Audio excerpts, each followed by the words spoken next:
Chapter 595. Luckily, it was just a false alarm. Although Yang Yi and Murphy were looking forward to Earbook's arrival, it would not be good news for the child's health if he really came early. The next day, Yang Yi sent his daughter, who was still in a daze, directly from the hospital to kindergarten. Actually, Yang Yi slept the least and gave the bed to Murphy and Shi. He even had to suffer from the cold outside. Luckily, Yang Yi's physique was not bad. After a night of torment, he was still fine. On the other hand, Shi woke up very late in the morning. Actually, she only slept less than an hour in the middle, but she also woke up very late. In the end, when her father combed her hair, the young lady was still like a chick pecking at rice. Her head sank, and the upper half of her body fell on the bed again. He did not know if it was on purpose or if she was really sleepy, but anyway, the young lady giggled when Yang Yi tickled her. When they reached the kindergarten, Shi was still sticking to her father. Usually at this time, she could not wait to run upstairs to find her friends. Yang Yi squatted down and kissed his daughter's face as he said gently, "Go and play with your friends. Daddy will come and pick you up after school in the afternoon." Teacher Mu came up and held Shishi's little hand. Shi did not cry and obediently followed Teacher Mu. She even blinked her big eyes and said goodbye to her father. Before leaving, Yang even told Teacher Mu why Shi was listless. However, what he did not know was that Shishi's sleepiness was actually an illusion. The young lady had already slept enough. It was just that her brain gave the wrong signal. When they went upstairs and saw Lan Xian and the rest, Shi gradually became lively again. Amidst the chatter of her friends, Shishi's little head also became clear. She regained her usual smile and could not wait to tell everyone about her adventure last night. "My mom was going to give birth last night. But she didn't. Papa and I will send Mom to the hospital." At this point, Shi even puffed out her chest happily, feeling as if she had contributed her strength. "Wow, Shi, you also have a younger brother and sister?" Chen Shiryan asked in surprise. "Then he is also my younger brother's younger brother and sister." No. Shi giggled, waved her hand and explained. "Brother and sister are not out yet. Mom didn't give birth to a baby. Papa said the doctor didn't. The doctor said Mom didn't give birth to a baby." This logic was a bit confusing. Not only was Lan Xian confused, but Lu Weishao was also not fluent in Chinese, so she was even more confused. "Shi, your mother, your..." Lu Weishao paused for a while, not knowing how to express herself. Finally she said, "Is she sick?" Shi had to explain to Lu Weishao again, which would take a lot of time. But after the girl woke up, she was full of energy and was very enthusiastic to explain. She even used some Swedish to explain to her friends. On the other hand, after Yang Yi sent Shi to kindergarten, he was about to leave when he bumped into David, who was sending Lu Weishao over. The two of them chatted for a while, and Yang Yi also took the opportunity to practice his spoken Swedish. If he wanted to speak a foreign language properly, he would have to talk to foreigners and learn the accent of the other party. "David, I think you are not qualified to be a senior executive. How can there be such a free executive? How can you have time to send your daughter to school?" Yang Yi smiled and said to David in Swedish. "In China, that is indeed impossible. But in Sweden, it is a very normal thing."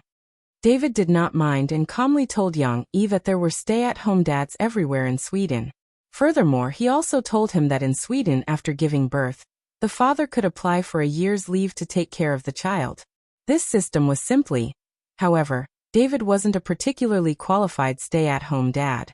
He was ashamed to tell Yang Yi that he really didn't know how to make lunch. It was thanks to Yang Yi's daughters sharing that Lu Weishao didn't go hungry. The situation has improved.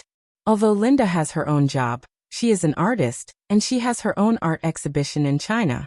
But with her cooking, the house is well organized. David breathed a sigh of relief and smiled at Yang Yi. "That's a good thing. There is a good division of labor in the family." Yang Yi nodded. "Yes, that's right." David spread his hands and shook his beard. He said proudly, "Now I have time to find the coffee I want to drink." "What coffee do you want to drink?" Speaking of this, David sighed and complained to Yang Yi about the irregularities in the coffee shops in Rivertown. Especially in Tingshan district, many of the coffee shops sold instant coffee, Even if they found a few that sold freshly ground coffee, their coffee beans are not good. I have invited them to let me smell it. It has a moldy smell. You know that this is impossible in Sweden. David sighed. It was normal. After all, foreigners loved coffee, especially in Northern Europe.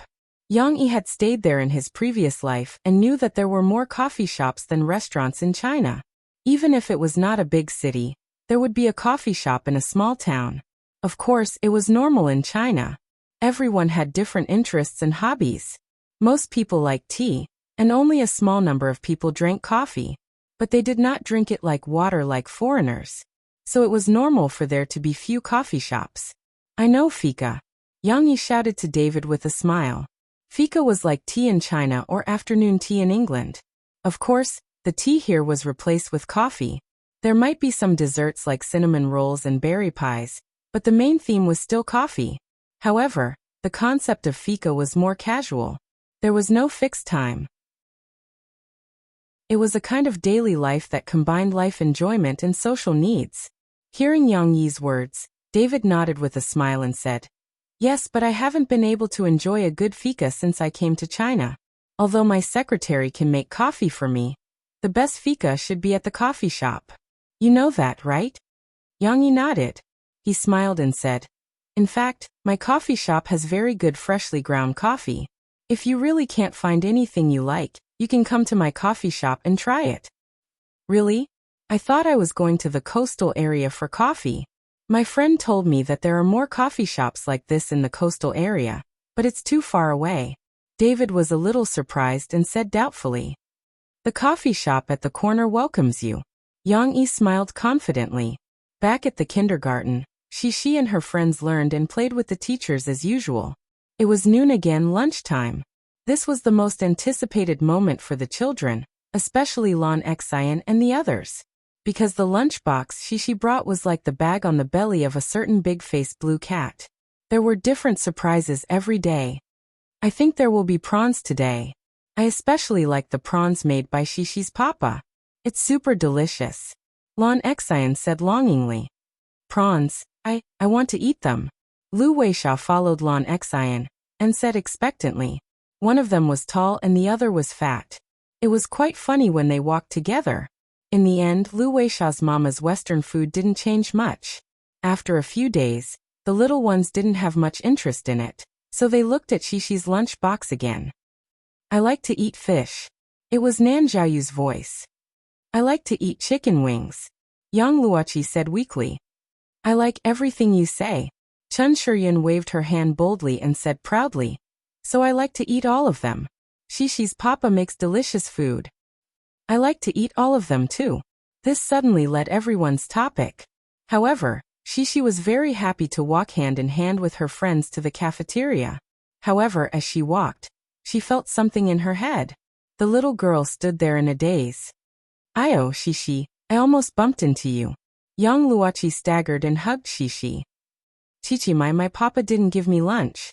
The little girl helplessly held her friend's arm and said to her in a panic. "Ah." Several friends were dumbfounded. Chapter 596. That's right. Dad didn't make lunch for Shishi this morning. The little girl remembered. She woke up late at the hospital this morning. She was still in a daze and acted like a spoiled child with her father. She even ate the soy milk and steamed buns for breakfast in the ward. Then her father helped her change her clothes and went directly to the kindergarten. Shishi remembered correctly. She didn't bring her school bag, let alone a lunchbox. But what about my lunch? How could Papa forget? The little girl thought in a panic. At this moment, she felt as if she had been thrown into a dry well, alone and without anyone to rely on. Shishi didn't bring lunch? Well, the prawns are gone. Lon Xian lowered her little head in annoyance, as if she was the most disappointed one.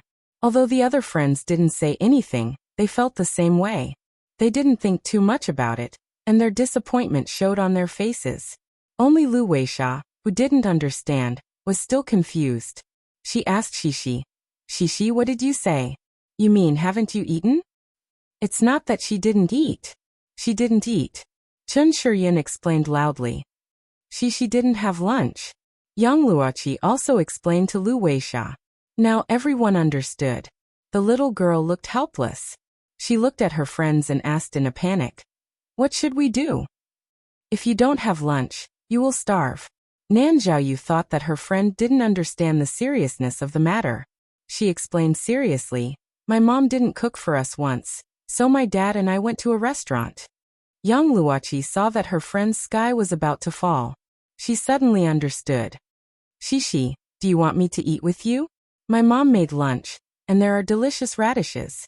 Young Luoqi held Shishi's hand and said with concern. Lan Xian shook her head and muttered, "Radishes are not delicious. I'm not giving it to you. Shishi doesn't have lunch. I want to share it with her." Young Luoqi pouted her mouth and said, "Her mother's cooking was said to be bad." "Is it really possible?" Sisi asked in surprise. Yes. Young Luoqi nodded vigorously. But at this time, the other children's minds also came around. "I also want to share with Shishi. Shishi, my mother made a big drumstick, but it's not as good as your father's. Let's share, okay?" Chun Shiryun shouted. "I have scrambled eggs with tomatoes. It's my favorite." Nan Zhaoyu chimed in. "I want to share some with Shishi too." Lan Xian was a little reluctant at first, but at this moment, the little girl who was bursting with a sense of responsibility also puffed out her chest and shouted, "Mine is the best. Grandma Wu made a lot of delicious food, fish and rice. I can't finish it. I also want to share some with Shishi." Lu Weisha didn't completely understand, but she understood sharing. The tall blonde girl excitedly raised her hand and said, Mine, share, Shishi has lunch." Just now, she felt like she had fallen into a deep well. At this time, Shishi seemed to see a group of friends who were actively trying to pull her up. Looking at this group of enthusiastic friends, the little girl was so moved that she almost cried. Now they were preparing to line up outside to enter the dining hall. The bleak and cold wind outside messed up the children's hair, and also made Cece's tender little face cold. However, at this moment, the little girl's heart was unprecedentedly warm. "I have lunch." Shishi was a little excited, and her eyes were red. She pulled young Luoqi and Lan Xian's hands and said, "You guys are so good. We all have to share." Nan Zhaoyu knew a lot of things. He waved his hand and summed it up like an old man. At this time, Teacher Shen, who was in charge of commanding and leading the team, came over and saw Shishi and the others gathered in a group. Usually these little girls, including a little boy, were very obedient. What was the situation today? "What's wrong with you guys?" Teacher Shen asked with a smile. Suddenly, as if a drop of water had dripped into a pot of oil, the children all shouted at the same time. Everyone was trying their best to explain for Shishi. Among them, Lan Xian's loud voice reflected her skill at this moment. Amidst the noise, her voice was particularly clear. Shishi's father didn't make lunch for her, and then Shishi didn't have lunch. We have to share it with Shishi. And then Shishi will have lunch. This and then that and then. Teacher Shin was almost confused by Lan Xian's words. However, she had also come here for this matter.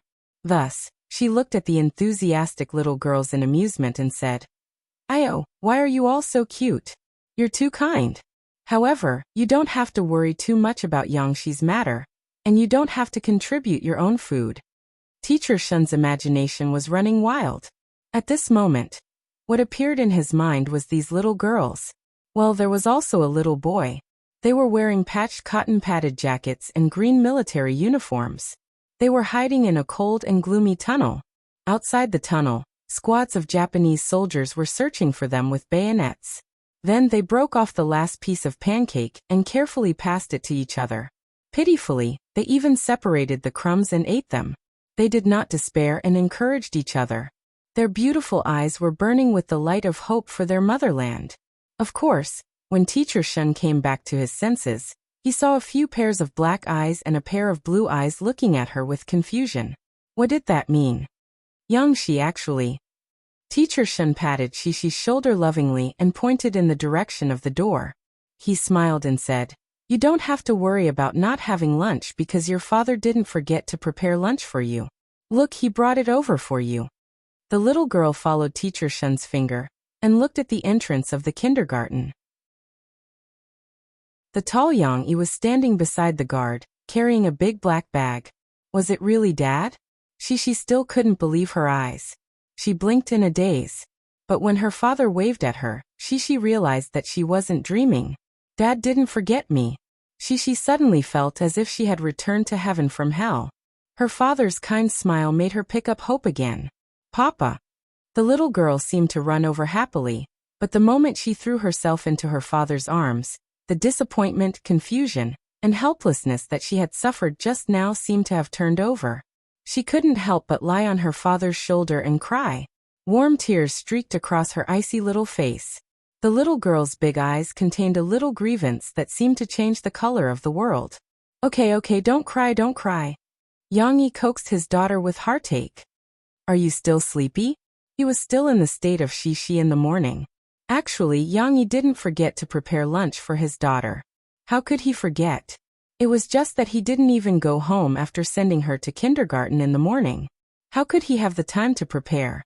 In the morning, after he took Murphy to the hospital for a checkup, he went home and then made lunch without stopping. As soon as he finished making lunch, Yang Yi sent it over. Of course, Yang Yi still came on time. Since he personally came to deliver lunch to his daughter, he didn't need to let Shishi eat reheated food. He simply came on time. The weather was a little cold, so he could let Shishi drink a mouthful of hot soup. If Yang Yi had really forgotten something, it was indeed something. He forgot to tell Shishi about this in the morning. Until now, he still hadn't remembered that he didn't tell his daughter. Don't worry, Dad will bring you lunch. However, Shishi wasn't angry with her father at this time. After her little grievance, she was full of joy.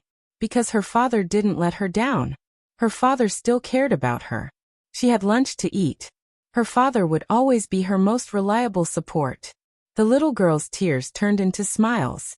While shaking her little head, she hugged her father's neck and said in her sweet little nasal voice, "Papa, I love you."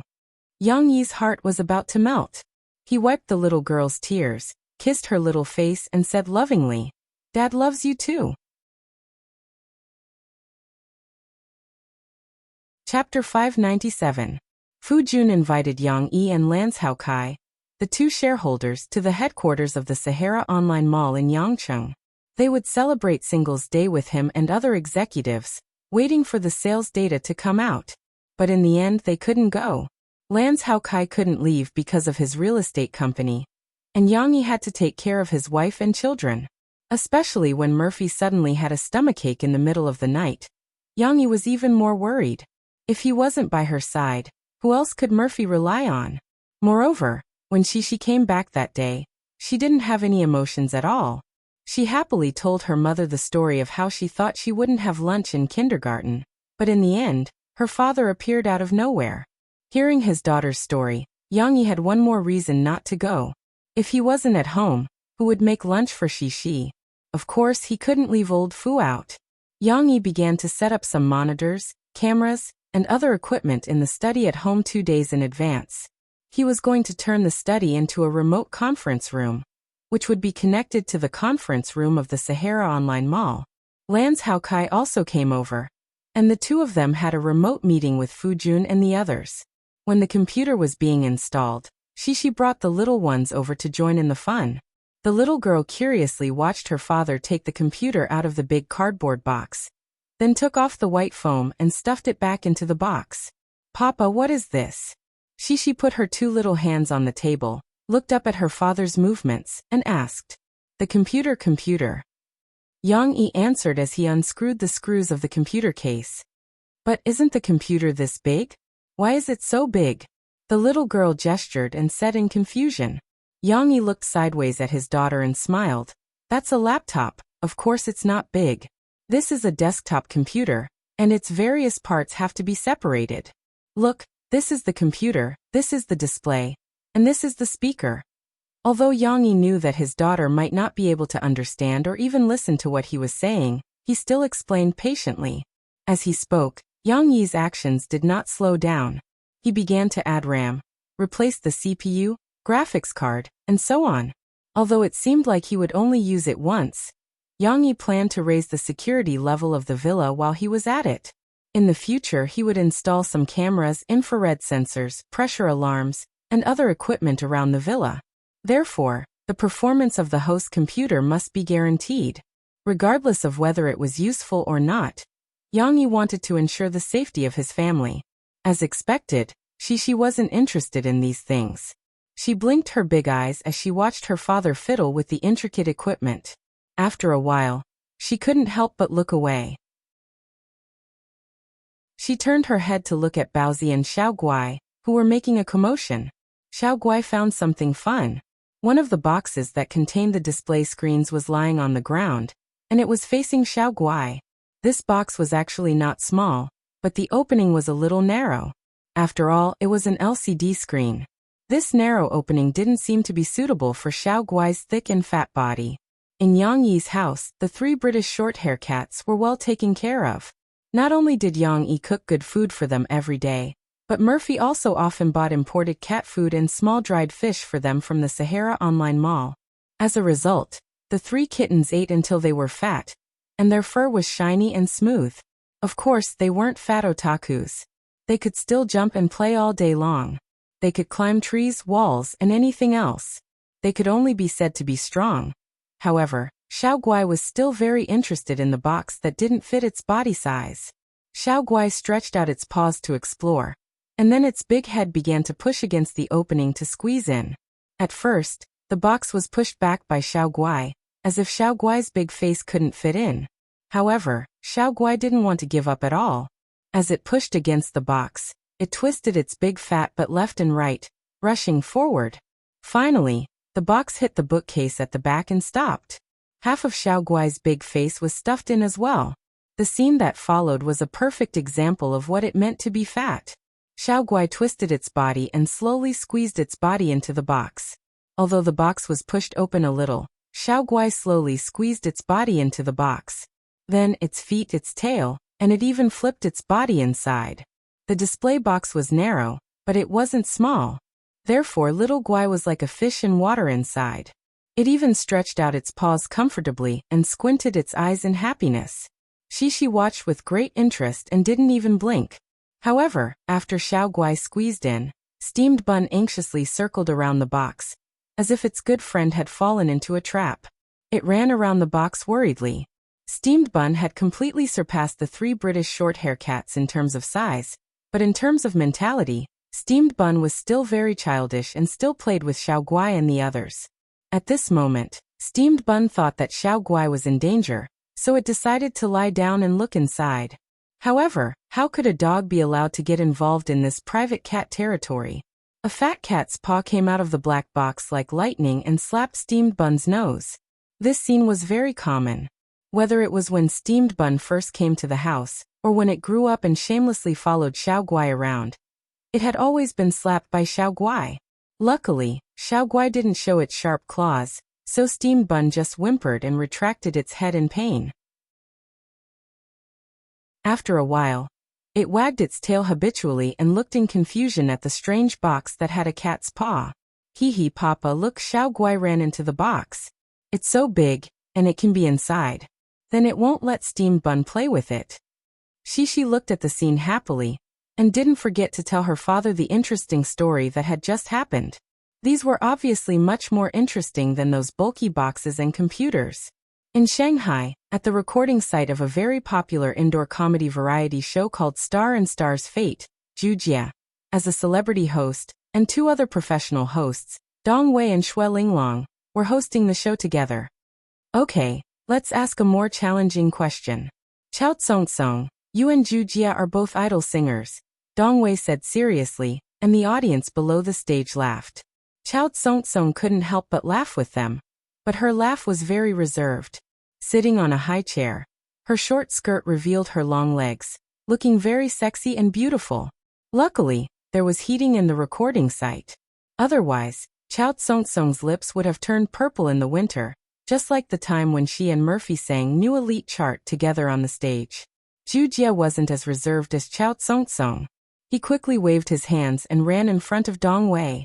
He put his palms together and said exaggeratedly, "Brother Wei, you think too highly of me. I'm not an idol singer. You see, I'm not handsome. Well, I'm just a little bit handsome. There was another burst of laughter below the stage. And the songs I sing are not popular. It's lucky that some fans of my songs like me.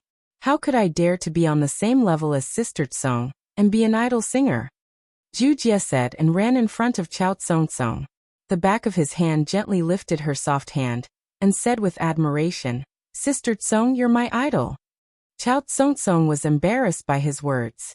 She laughed with everyone, pulled Ju Jie up, and said, No, Ju Jie, you're also a very hard-working and talented artist. I also admire you for being able to compose your own songs. Hey, okay. Since Ju Jie doesn't want to be an idol singer, then I can't do anything about it. Although I think that the new song you're about to release, what's it called? It has the potential to become an idol for young people. Dong Wei helped Ju Jie advertise without leaving a trace, and praised his little brother. Chapter 598. Ju Jie's new song was already being promoted. Tianmei had invested a lot of resources into it, and had even bought Microbroadcasting's homepage to advertise it. On November 15th, the new song would be released. Ju Jie would also be challenging various singers on various major music chart shows. It was like another cycle. A year ago, Ju Jie had also sung Mistress around this time. Since then, his singing had become a household name. Of course, he also had to bear a lot of criticism. And now that a year had passed, Ju Jie had started afresh with a new song. He had already accumulated a certain amount of popularity, so what kind of performance would he have? Ju Jie's fans were already looking forward to it. Of course, compared to looking forward to the results of his song, the fans were more looking forward to what kind of strange song Ju Jie would sing. They knew the name of the song through Tianmei's promotions, but they had never heard of it before. Back to the set of the show. Dong Wei brought up the topic, and Shui Linglong also chimed in. It's called Impulsive Punishment. I heard that Ju Jie, in order to sing this song well, you had painstakingly studied it for several months to hone your singing skills. I just didn't want to be called a lousy singer by everyone, so I wanted to learn from Sister Kong. I wanted to be like Sister Tsong and be an idol singer with both strength and beauty. It seemed like a slip of the tongue, but Ju Jie seemed to realize it in hindsight. He quickly struck a charming pose to make up for it. It looked like he was pretending to be clumsy, which made everyone laugh again. This guy. His sense of variety was still very strong. Of course, they still had to return to the show. Ju Jie knew when to stop. He waved his hand and laughed. Let's not talk about me. No matter how hard I work, I'm not as beautiful as Sister Tsong. Oh right, Brother Wei, what kind of challenging question do you want to ask Sister Tsong? This question is. Dong Wei dragged out his words, which gave Ju Jie another chance to poke his nose into the conversation. Wait, Brother Wei, you can't ask about my privacy. You also know that idol singers have to pay attention to their personal image. Ju Jie turned to look at Chao Tsong with a grin. Sister Tsong, don't worry. I will definitely not let them ask you if you have a boyfriend. You can just tell me in private later. Chao Tsong could not help but pat Ju Jie. This guy really knew how to show off. However, this was also not bad. With Ju Jie's interaction, Chao Tsong had a lot of screen time. Moreover, Chao Tsong was originally quite reserved. She still had the airs of an idol star on the stage. Now that Ju Jie was making jokes, she relaxed a lot, and her smile was not so stiff. It's not a private question, but don't worry, you have to answer this question too. Dong Wei smiled and pointed at Ju Jie. He finally asked this challenging question. As celebrities, how do you wash your clothes? Celebrities, especially idols, definitely place a lot of importance on how they dress up. However, washing clothes should be quite a problem. Moreover, it's even more troublesome for girls. Many of their undergarments can't be washed together with their outerwear. Shui Linglong said with a smile. She usually supplemented Dong Wei. Boys can't do that either. Linglong, do you think I threw all my clothes into the washing machine and washed them together? Ju Jie cried out, feeling wronged. After a round of laughter, Chao Tsong answered the question. Actually, our clothes are divided into several types. Some are for home, some are for going out, and some are for performances. Needless to say, Some of the clothes for going out can't be washed with the washing machine. My assistant will help take them to the dry cleaners. Chao Tsong said. This statement was approved by Zhu Jie, Dong Wei, and the others. Indeed, many clothes need to be dry cleaned, especially men's suits. Then some of the home outerwear and clothes that can be washed with the washing machine will be washed with the washing machine. The clothes that can't be washed with the washing machine, and some of my undergarments will be washed by hand. In fact, Chao Tsong had a script in advance, so her answer was very natural. She did not know if there was an expert guiding her behind the scenes. This answer also perfectly reflected her as an idol star, but she was still very down-to-earth. Zhu Jie jumped out again. He looked at Chao Tsong with heartache and said, Sister Tsong, you still want to wash your clothes by hand? Do you know that there are a lot of detergents on the market that are very harmful to the opponent's skin? It seemed that he was concerned about Chao Tsong, but the audience who had watched several episodes of this program couldn't help but laugh. They saw Zhu Jie take out a bottle of detergent from his back, as if he was performing magic. Without any shame, he openly advertised as a sponsor. Sister Tsong, let me recommend you a detergent. Big white detergent, clean handguard. Sister won't have to worry about washing clothes anymore. Ha ha ha, the audience laughed. Dong Wei and Xue Linglong laughed until they were convulsing. Chao Tsong couldn't help but laugh. She blushed and took the empty bottle. Zhu Jie. Chao Tsong integrated into the atmosphere on the stage and began to interact. She smiled and asked, I'm very curious, how do you men wash clothes? Actually, I don't want to wash clothes at all. When I was young, I thought that if I could, I hoped to have new clothes to wear every day. That way, I can wear cool clothes every day, and I don't have to wash clothes anymore. Zhu Jie responded. And then? Chao Tsong looked at Zhu Jie curiously. You must be thinking that reality gave me a big slap in the face and told me not to daydream, right? Zhu Jie smiled slyly. Yes, poverty has limited your imagination. Dong Wei and Xue Linglong nodded their heads and laughed. But actually, the main reason why I gave up this idea was that I suddenly remembered that new clothes can only be worn after being washed. If I wear new clothes every day, I still have to wash clothes every day. What's the difference between wearing new clothes and not wearing new clothes? Zhu Jie said with a chagrined face. This train of thought suddenly made everyone burst into laughter. Okay, let's get down to business. How do you wash clothes? Chao Tsong laughed until she covered her stomach and said angrily, the other clothes are similar to what Sister Tsong said, but I have a special technique for washing socks. Not only does it not hurt my hands at all, but it is also very clean. Sister Tsong, do you want to learn? Zhu Jie asked. Wait, it doesn't hurt your hands again. You can't continue to advertise. Later, Big White Detergent will complain that we asked them to increase the advertising fee. Xue Linglong deliberately stopped Zhu Jie and joked. How can it be? How can I use such an obvious method to advertise for sponsors? Zhu Jie raised his head, as if he was very sad and angry. When it came to the specific method, Zhu Jie gestured with his two hands and said, if these were my feet, I would put on the socks first, then dip them in the detergent and rub them on the ground like this, rub them, and like this. Zhu Jie's performance was very vivid. His two hands were like feet, performing various techniques such as rubbing on the ground and rubbing his feet together in the air. This already made everyone laugh until they couldn't straighten their backs. After washing one side, there is still another side, turn it over, and wear it again. Zhu Jie was still performing as if he hadn't had enough. Chao Tsong, who was next to him, laughed so hard that she almost lost her image as an idol. Okay, if you continue to wash, will you stop? We know your special technique. Feeling, you said that it won't hurt your hands, so it won't hurt your hands. But won't it hurt your feet? Dong Wei said with a smile. It doesn't matter, we still have Big White Detergent. Zhu Jie understood tacitly and once again left no trace to advertise. Everyone knows that Sahara Online Mall's Double 11 Super Shopping Festival is coming soon, right? Regardless of whether you are single or have a happy family, quickly turn on your computer and open the Sahara Online Mall's website.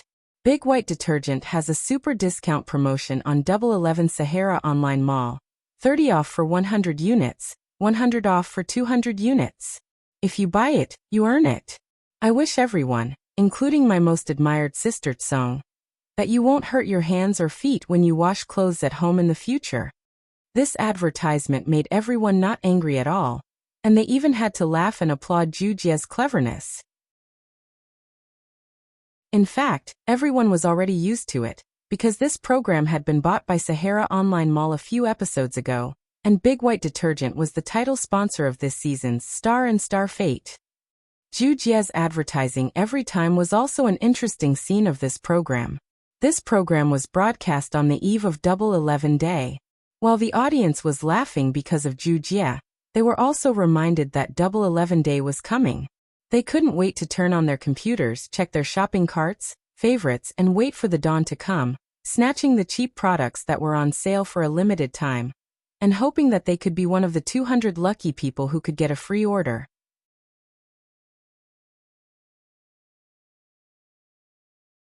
Chapter 599. Shishi, I'm coming to your house to play.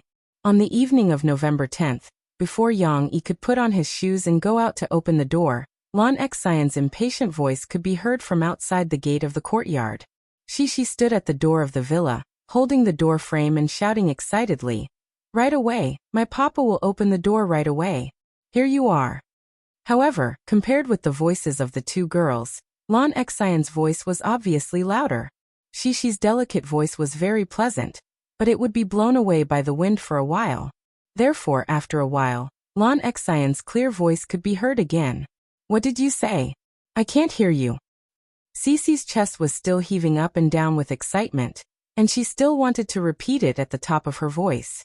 But Mo Fei stopped her and said, Okay, your papa will open the door for Xian now."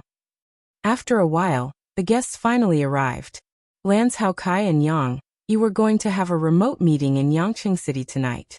Lan Xian shouted that she wanted to come over and play with Shishi.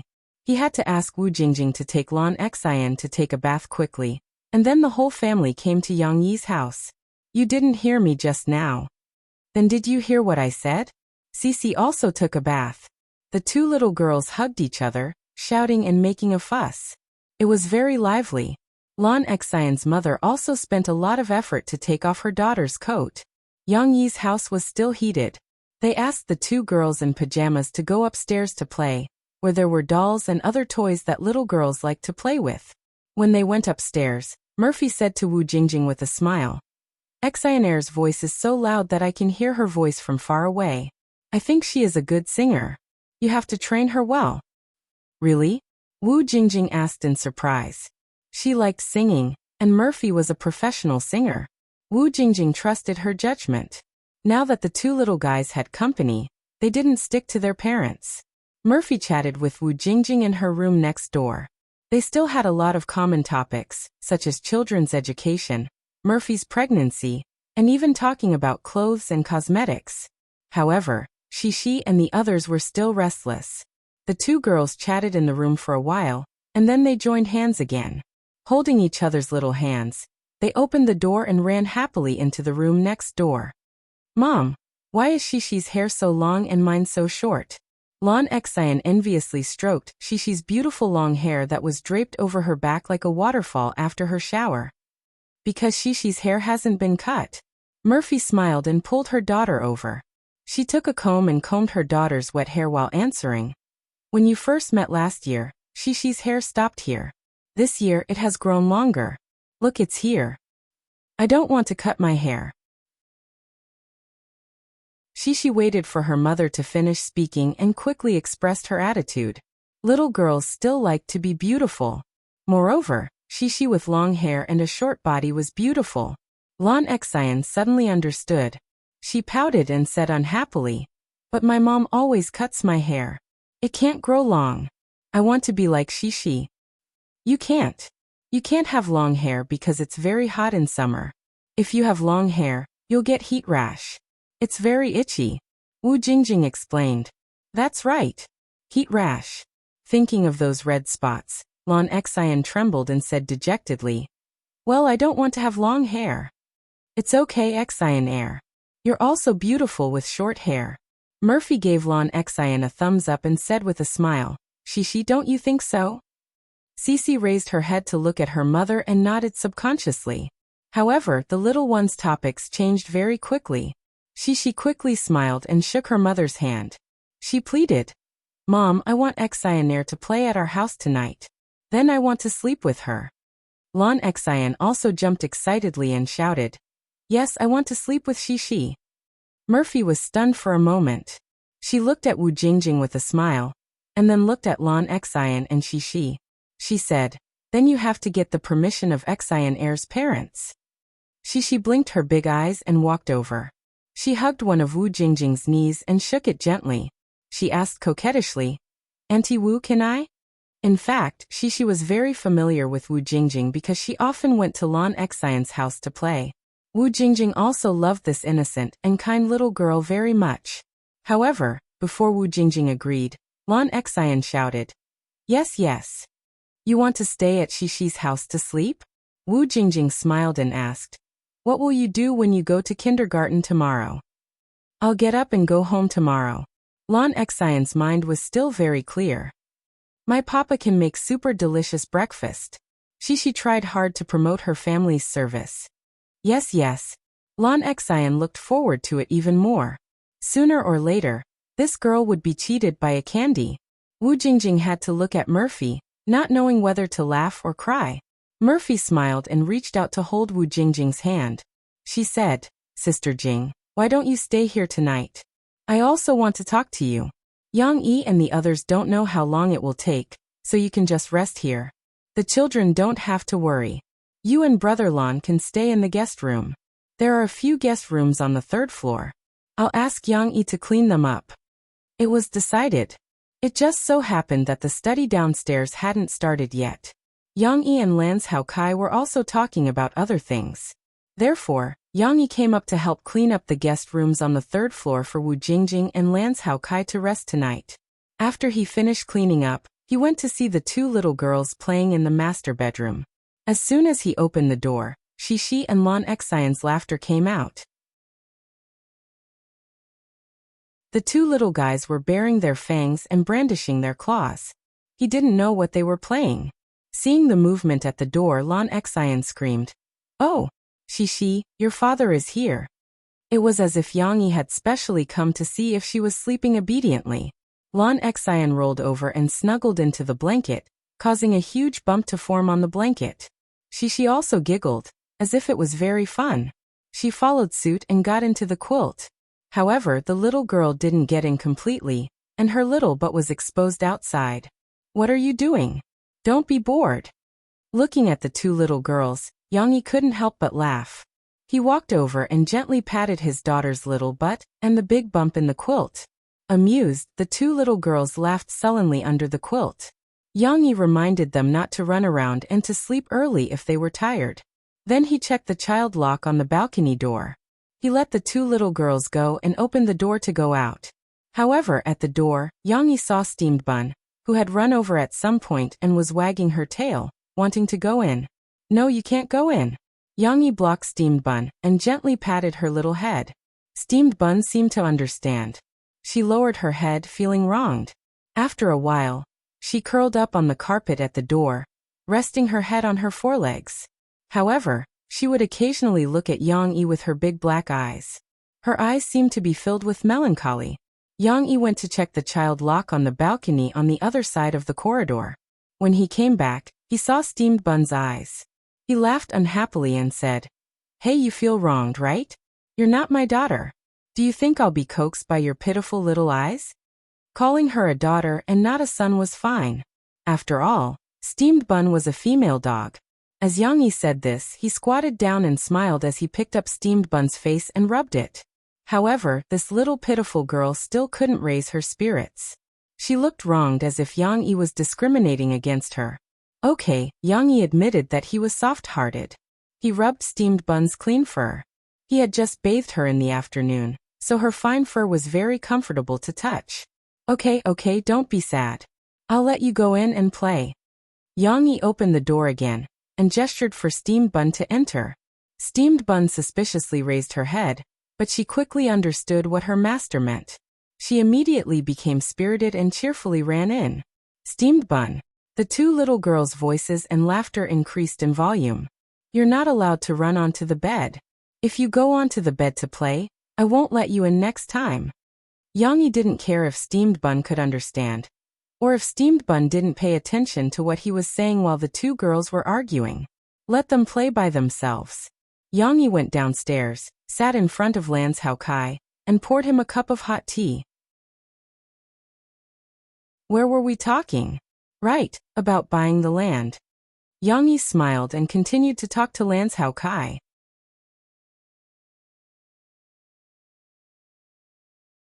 Chapter 600. Before this, Yang-yi had done some investigations and careful plans. However, Yang-yi had no experience and ability in the real estate industry.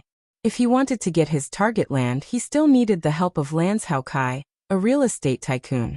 In terms of business, although Lan Xiaokai was happy to help Yang-yi, the amount involved was too large.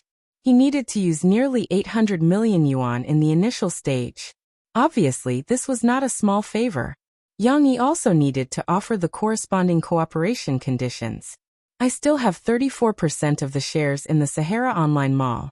If I want to sell, you have the priority to buy within 5 years. Also, if I don't make a move within 5 years, I will sell you 4% of the shares at 80% of the market price at that time. Yang-yi's conditions were like an illusion. However, Lan Xiaokai's eyes lit up.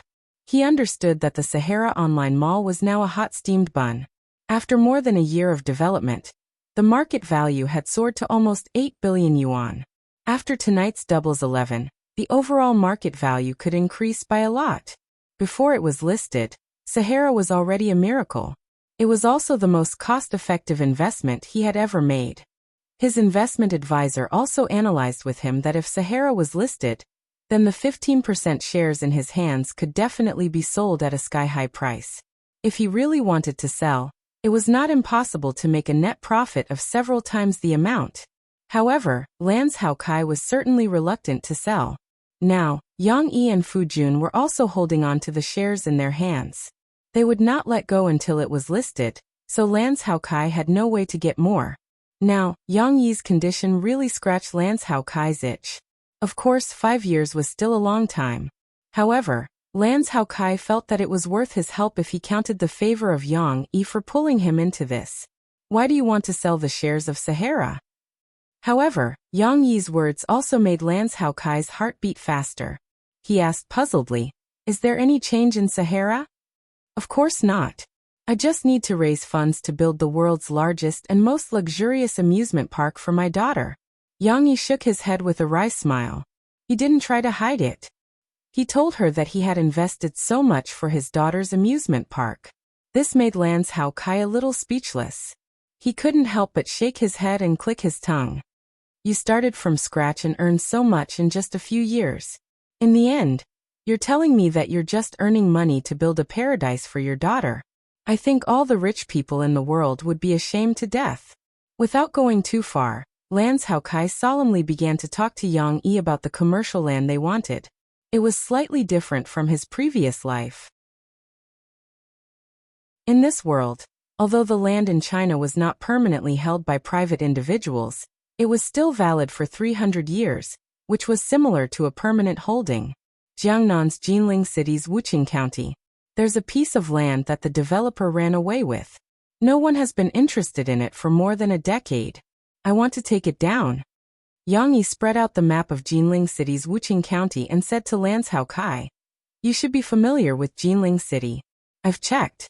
You've also taken a few pieces of land there. There are 3 residential areas." Lan Xiaokai looked at the place Yang-yi was pointing at and couldn't help but look surprised. "Why here?" Lan Xiaokai looked at Yang-yi in surprise. Although this piece of land has been quiet for more than a decade, it's still very famous in Jiangnan's real estate industry. To be exact, it was a legend.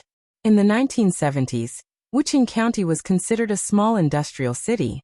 Like other coastal cities, it had developed industries, especially the plastic industry and the shoe industry. At that time, there were a few state-owned shoe factories that could be considered the leading shoe industry in Jiangnan. However, Wuqing County's terrain wasn't as flat as other cities. It had a hilly terrain. Compared to other cities in Jinling City, it had more mountains and rivers. It had a huge disadvantage in terms of transportation. As the leaders of Wuqing County's government were promoted and retired, the new leaders were eager to overturn the previous leaders' achievements and establish their own authority. The development of Wuqing County's shoe industry gradually slowed down.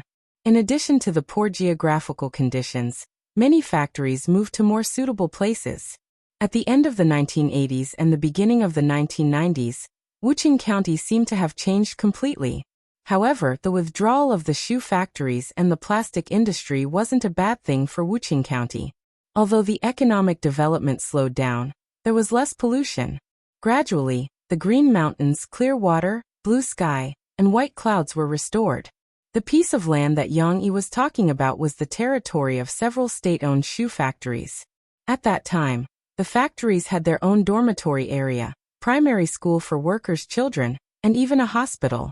The entire piece of land covers an area of nearly 700,000 square meters. Lan Zhaokai said as he recalled.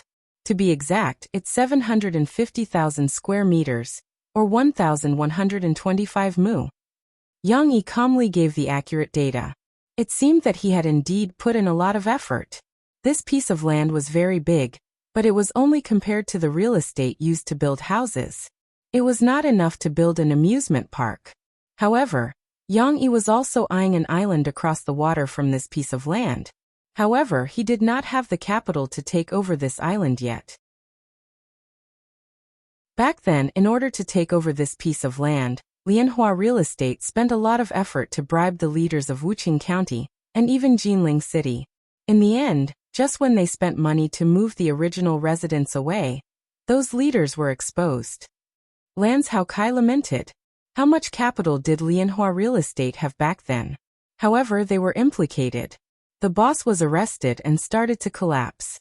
The real estate development of that piece of land also came to a halt. However, the legend that Lan Zhaokai spoke of was far more than that. At the end of the 90s, the new leaders of Wuqing County were deceived by a fake Hong Kong businessman. They sold the land of the bankrupt Lianhua Real Estate to the other party, and even actively helped him apply for a bank loan. In the end, the other party got the loan and ran away, never to be heard from again. The new leaders were all stripped of their official titles, but they also left behind a mess and made Wuqing County the laughingstock of the whole country. This was also why the previous leaders of Wuqing County were unwilling to mention it. Then, as the development of the other side of the county was in full swing, this remote scar was gradually covered by the dust of history. If you want to take this piece of land, if you don't mind the saying that whoever touches it will be unlucky, this piece of land is also a good choice. After Lan Zhaokai finished the story, he calmly analyzed. At least, no one is interested in it now, so it won't cost too much to buy it. The problem is, even if it's not expensive, it's still more than 1,000 mu of land. Do you have enough cash? I prepared 800 million. If it's not enough, I'll add more depending on the situation. Yang Yi said firmly. I have to take this piece of land, and I have to take it in one piece. 800 million. Lan Zhaokai looked at Yang Yi with some surprise. He didn't know that Yang Yi sold China's Facebook, but he didn't ask in detail about Yang Yi's source of funds. He only pondered for a moment and said, 800 million shouldn't be a problem, but you might have to negotiate with the local government. Lan Zhaokai felt like he was missing some information about this piece of land, like there was a secret behind it, but he couldn't remember it at the moment. However, Lan Zhaokai didn't have time to think about it, because in Yangcheng, Fu Jun had just finished inspecting the employees of Sahara Online Mall who were anxiously waiting for the midnight battle. His secretary was in the conference room adjusting the remote conference equipment for him and the other executives. We'll talk later, let's watch Singles Day first, Yang Yi said to Lan Zhaokai as he turned on the camera and sound.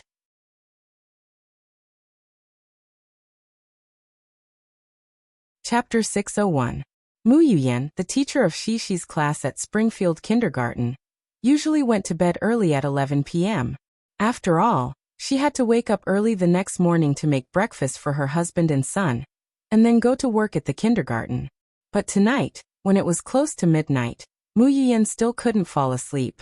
She opened her eyes and looked at the time. She couldn't help but roll over and put on a thick coat over her silk pajamas. She pushed open the door to the living room. Under the dim light in the living room, Mu Yuyan's husband was watching TV. There was a laptop on the table next to him, but the screen was off. Only the blue working indicator was on. Hearing the movement, Mu Yuyan's husband looked at her strangely and asked, "Why are you up?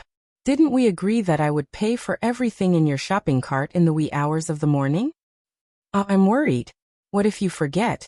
Or if you click too slowly? Or if you buy the wrong things? You men are so stupid when it comes to shopping." Mu Yuyan shook her head and said. Mu Yuyan's husband shook his head helplessly and said, "Okay, you do it yourself." Mu Yuyan was already sitting in front of the computer. She used the mouse for a while until halftime. Her husband turned on the living room lights and walked over to her. "It's only been a while and you bought so much? You bought a lot of clothes and shoes before. Why are you buying more now?" He looked at the extra items in the shopping cart and asked in surprise. "It's cheap. Look at this roll of paper. It usually costs more than 30 yuan at the supermarket, but now it's only 50 yuan for 3. And this shampoo." Mu Yuyan nagged on about her husband's life experience. Not to mention, other than the discount, all the cell phone products on Singles Day will be sold at a discount of 50 yuan if the total is 300 yuan. When has there ever been such a good deal? Buy as much as you can. The problem is, can you finish buying so much? Sure, if we buy so much, we won't have to go to the supermarket for half a year. Also, if we have more, we can send some to our parents. Mu Yuyan wasn't sleepy at all and said in high spirits. This scene was playing out all over the country. And it wasn't just women who went crazy. Men also couldn't help but open their wallets. Just like in Guangzhou, Mu Yuqing stayed in front of his computer. His shopping cart was also stuffed with many things. For example, the game consoles, indoor treadmills, and other big products that he usually coveted were also organized in the Sahara Online Mall on Singles Day with discounts and promotions. Of course, Mu Yuqing could not miss this good opportunity. However, even though they both had the same surname, Mu Yuqing wasn't as crazy as Mu Yuyan. He had already gathered everything in the shopping cart a few days ago. Now Mu Yuqing refreshed the Sahara Online Mall's webpage again and again. It was not that he wanted to grab the so-called free-of-charge opportunity, but that Mu Yuqing, as a senior in the IT industry, did a small test. It's already 11:55, and the webpage is still refreshing smoothly. There's no sign of a traffic jam. Mu Yuqing was a little surprised and muttered to himself. So what's the reason for this? Did the Sahara Online Mall's 11/11 promotion get messed up? No one came to join in the fun? Of course, Mu Yuqing himself didn't believe in this assumption. Since the end of October, Sahara Online Mall's promotion for the November 11th shopping festival had been fully launched. All the industry insiders were amazed by this shopping festival. Of course, the idea of a shopping festival was not very new. On New Year's Day this year, Sahara Online Mall had organized a promotion, and the effect was not bad. However, what Mu Yuqing and the others valued was the hype of the shopping festival's operation. The November 11th that went viral early on the internet was a meme for Singles Day. Now, even if Sahara did not admit it, Mu Yuqing knew who was behind the rapid promotion of this topic. Compared to the overwhelming publicity, what shocked the industry insiders was the discount of Sahara Online Mall's promotion this time. With such a discount, the entire Chinese population would go crazy if they saw it. Obviously, the manufacturers behind Sahara also gave a lot of support. However, to obtain such support, Sahara must have prepared for a long time before this. These could still be inferred. Another thing that made the internet industry excited was that this holiday carnival covered a wide variety of products, from household necessities to kitchen firewood, from oil, salt, soy sauce, vinegar, and tea, from clothes, bags, shoes, to sports equipment, outdoor equipment, from small mobile phones, computers, and other digital products to large refrigerators, washing machines, and other household appliances. There were too many. Household necessities like paper towels, firewood, oil, salt, soy sauce, vinegar, and tea, refrigerators, washing machines, and so on. These products that were too small or too big, people basically did not think of buying them on the internet. However, now it appeared on Sahara Online Mall. Ever since the clothing market was shaken, Sahara Online Mall had finally ignited the war between online stores and physical stores in almost all industries. This November 11th shopping festival is a shopping carnival for the people of the country, and it is also a carnival for the internet industry. If it succeeds, it proves that the internet will eventually change our world and most of our living habits. If it fails, sorry, I can't think of any possibility that Sahara Online Mall will fail. Zhu Jian, the godfather of the domestic internet, the founder and chairman of SNS, gave Sahara Online Mall a very high evaluation in an interview with Internet Weekly a week ago. Mu Yuqing did not believe that Sahara Online Mall would mess up, so if it did not mess up, it meant that their servers were well prepared to cope with a large number of visits. There's an expert behind Sahara Online Mall. But then again, without an expert, who could create a company worth close to 10 billion in just a year or two? Mu Yuqing secretly exclaimed. However, just as he was letting his imagination run wild, it was already past midnight. Mu Yuqing came back to his senses and refreshed the web page with interest. He clicked on the payment button with the millions of people in the country. This time the web page lagged a little. It was expected. At the backup server. Guangzhou Sahara Online Mall was bustling with activity.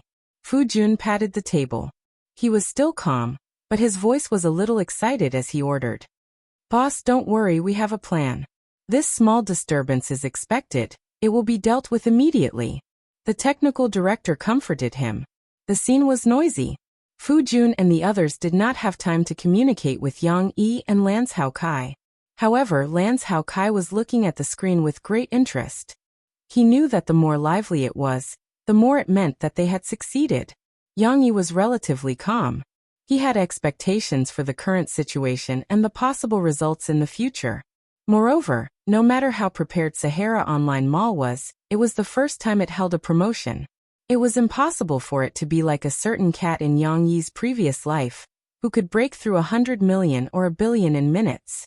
Since it could not be compared, the results that they could achieve now would not shock him. What was there to be anxious about? I'm going to check on the children. Although they are asleep, she likes to kick off her blanket at night. Yang Yi nodded at Lance Hao Kai and smiled. Ah, you're not waiting for the data? Lance Hao Kai asked in surprise. What surprised him even more was that Yang Yi was as calm as a bystander. Lance Hao Kai's hands were shaking. He wanted to know how high the sales of this event would be. It's still early. Look at them, they are still busy dealing with the problem. It will take at least 10 minutes for the data to come out. What's the point of waiting? Yang Yi smiled casually. Besides, aren't you still here? I'll come back after seeing the children. If they have the data, you can write it down and tell me.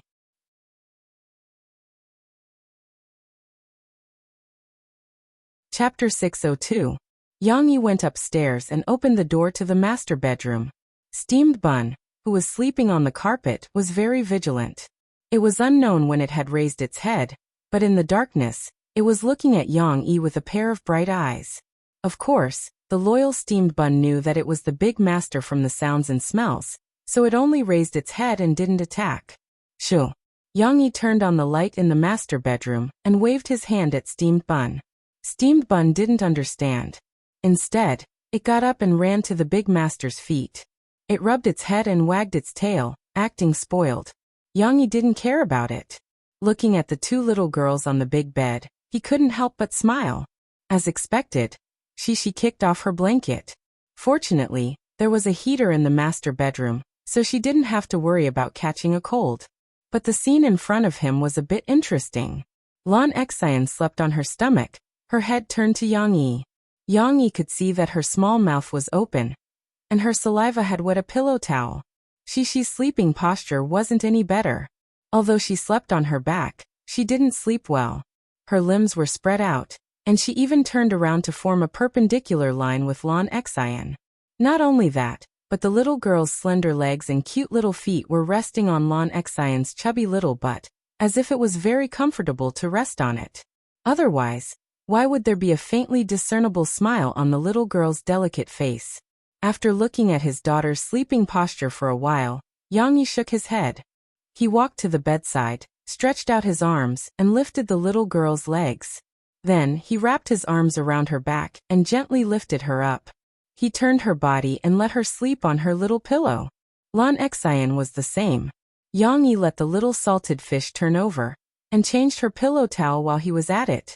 Finally, after covering them with the blanket, Yang Yi bent down and patted Steamed Bun's head, turned off the light, and left. When Yang Yi left, Lan's Hao Kai was a bit bored.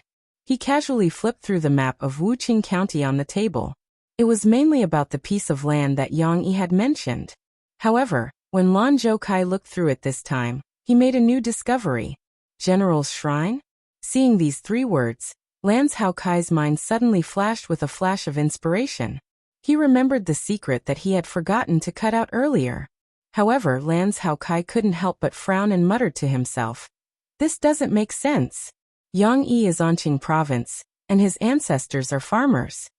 Just as Lan Zhou Kai was staring at the map with a frown, Yang Yi returned. "What are you looking at?"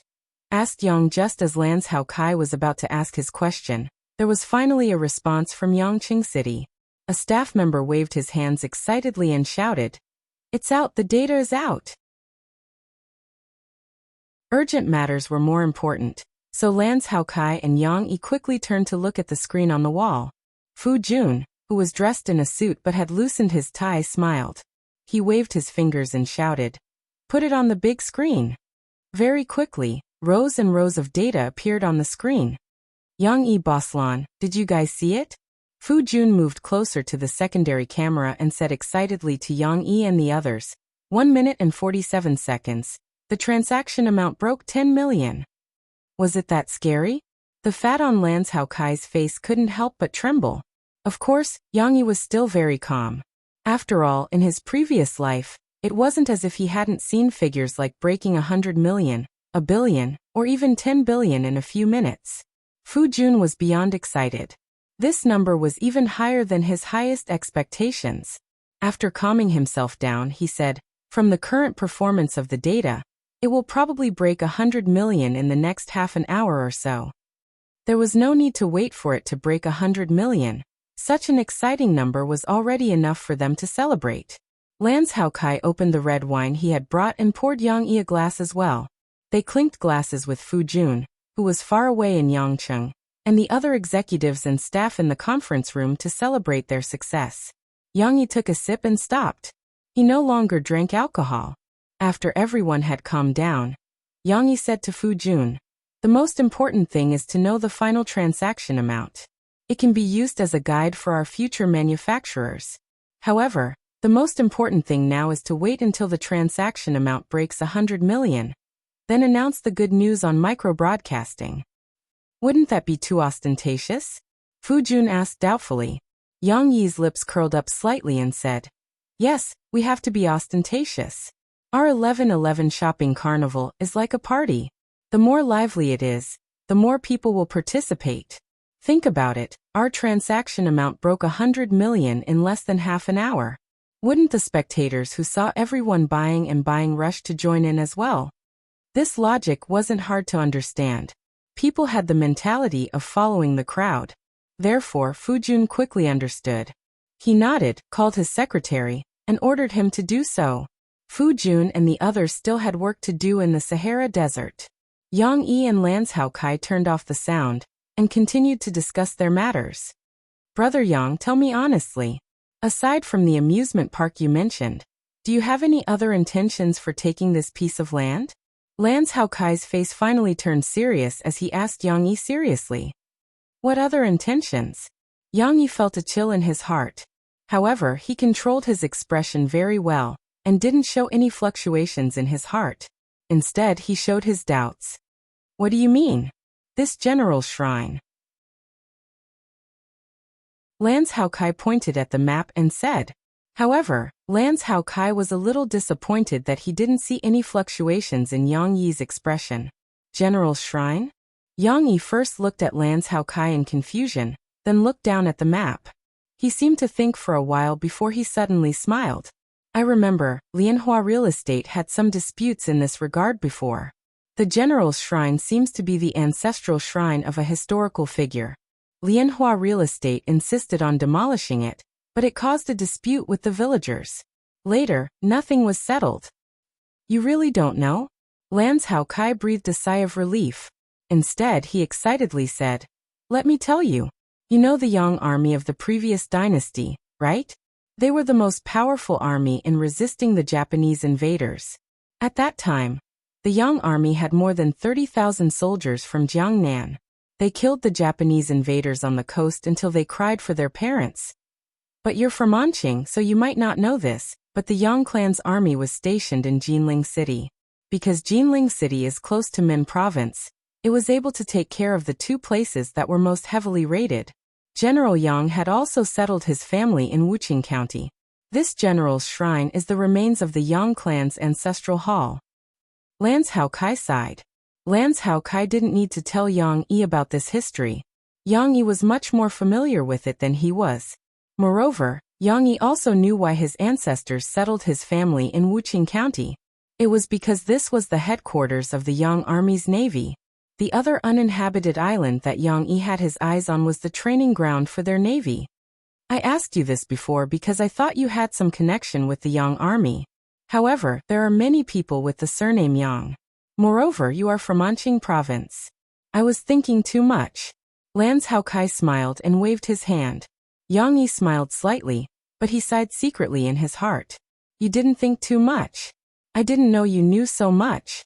However, the fewer people who know about that past, the better. I didn't tell you because I wanted to protect you. Big brother Lans Hao Kai hesitated for a moment, then shook his head and said, "There is something I need to tell you. It is a rather secretive matter. I heard my father talk about it before. There should be very few people who know about it now. However, I feel that if you want to invest so much money in this, it would be best for you to understand."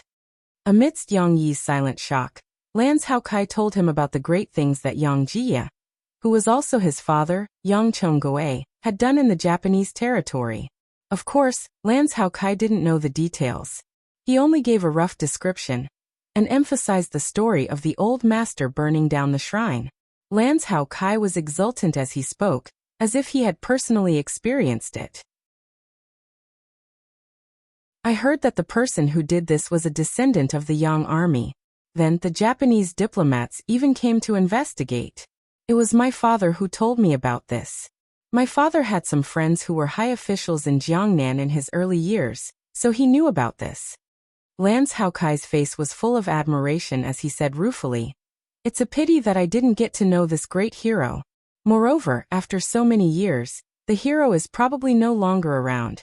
Yang Yi's stomach was about to cramp from laughing. He thought to himself, "You actually know him, and you even shook his hand and talked to him before." I'm telling you this mainly because I want to tell you that the general's shrine isn't simple. With so many complicated relationships, do you still want this piece of land? Lans Hao Kai became serious as he looked at Yang Yi. Yes. It's hard to find such a big piece of land that doesn't have any disputes over demolition. Yang Yi smiled as if nothing had happened. Moreover, you don't have to worry about the general's shrine. How big is the general's shrine? It's not even worth mentioning compared to the land I want to build an amusement park. You can tell the local government that the amusement park we build will bypass this place and let it retain its original appearance. That's not what I meant. Lans Hao Kai said helplessly. Yang Yi knew that Lans Hao Kai didn't mean that, but he wasn't worried because Yang Yi had also gone to Wuqing County to investigate. The entire land was like a ghost town, deserted and full of grass. Moreover, near the general's shrine, not to mention the Japanese, it was more likely that there would be ghosts. He believed that after so many years, the people that Yang Chongwei mentioned would have already left. After all, no matter how big the matter was, it would fade with time. The Japanese couldn't possibly spend money to hire people to watch over it. Lans Hao Kai was more considerate than Yang Yi. He touched his stomach and pondered. Although you're not a member of the Yang family army, your surname is still Yang. If people with ulterior motives find out, it will still cause some trouble. How about this? Use my name to buy this piece of land. I'll sign a transfer contract with you, but on the surface, use my company to show up. You just have to control it behind the scenes. Yang Yi was stunned. He didn't expect Lan Hao Kai to think so much for him. This. Big brother Lan, I don't know how to thank you. Yang Yi felt that his plan was even more perfect. What are you thanking me for? Shi and Xian Air are good friends. You and I are good friends too. If we were in ancient times, we would be friends for generations. Moreover, you promised to sell the shares of Sahara Online Shopping Center to me. You need money to build your amusement park anyway. Lan Hao Kai chuckled and said, in the end, not only will I not lose money, I'll even earn more, so there's no need to thank me. Yang Yi laughed. Originally, I was so touched that I was prepared to invite you to participate in this project. But now that you've said it, I think it's fine. Hee, this amusement park of yours, to spend so much money on it, it's practically a bottomless pit. If you want me to participate, I won't be willing. Lan Hao Kai smiled proudly. Yang Yi shrugged and only smiled without saying anything. Wait. Lan Hao Kai started to waver. He frowned and looked at Yang Yi. Old brother Yang, from what I know about you, you never do business that loses money. Could your amusement park be profitable? Yang Yi laughed meaningfully.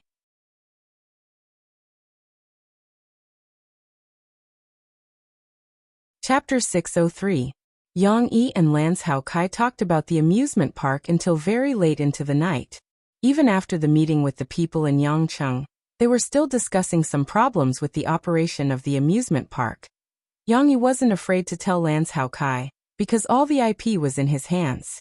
They chatted almost all night, so early the next morning, when Yang Yi went to wake Shi and Lan Xian up, Lan Hao Kai had just returned to his own villa to sleep. We worked too late last night. Big brother Lan went back to rest first. You and Xian Air can have breakfast at my place before going back. Yang Yi said to Wu Jingjing. Oh, it's okay. He's always like this when he's busy with work, Wu Jingjing said with a smile. She had also woken up, and was now helping the sleepy Lan Xian get dressed. The little girl who had been woken up didn't seem to have had enough sleep. Wu Jingjing turned around to grab a sweater, but didn't manage to catch her. Lan Xian fell back in a daze again. Ha ha ha. She was awake. She hugged her little blanket and sat on the bed. She turned to look at her little friend's sleepy face and couldn't help but laugh. What are you laughing at? Early in the morning, Yang Yi heard his daughter's sweet laughter and couldn't help but feel happy. He rubbed the little girl's head and said, Get up. Daddy will take you to wash your face and brush your teeth, then do some exercise. It's time for breakfast. Leaving the bedroom to Wu Jingjing, Yang Yi walked out with the energetic Shi.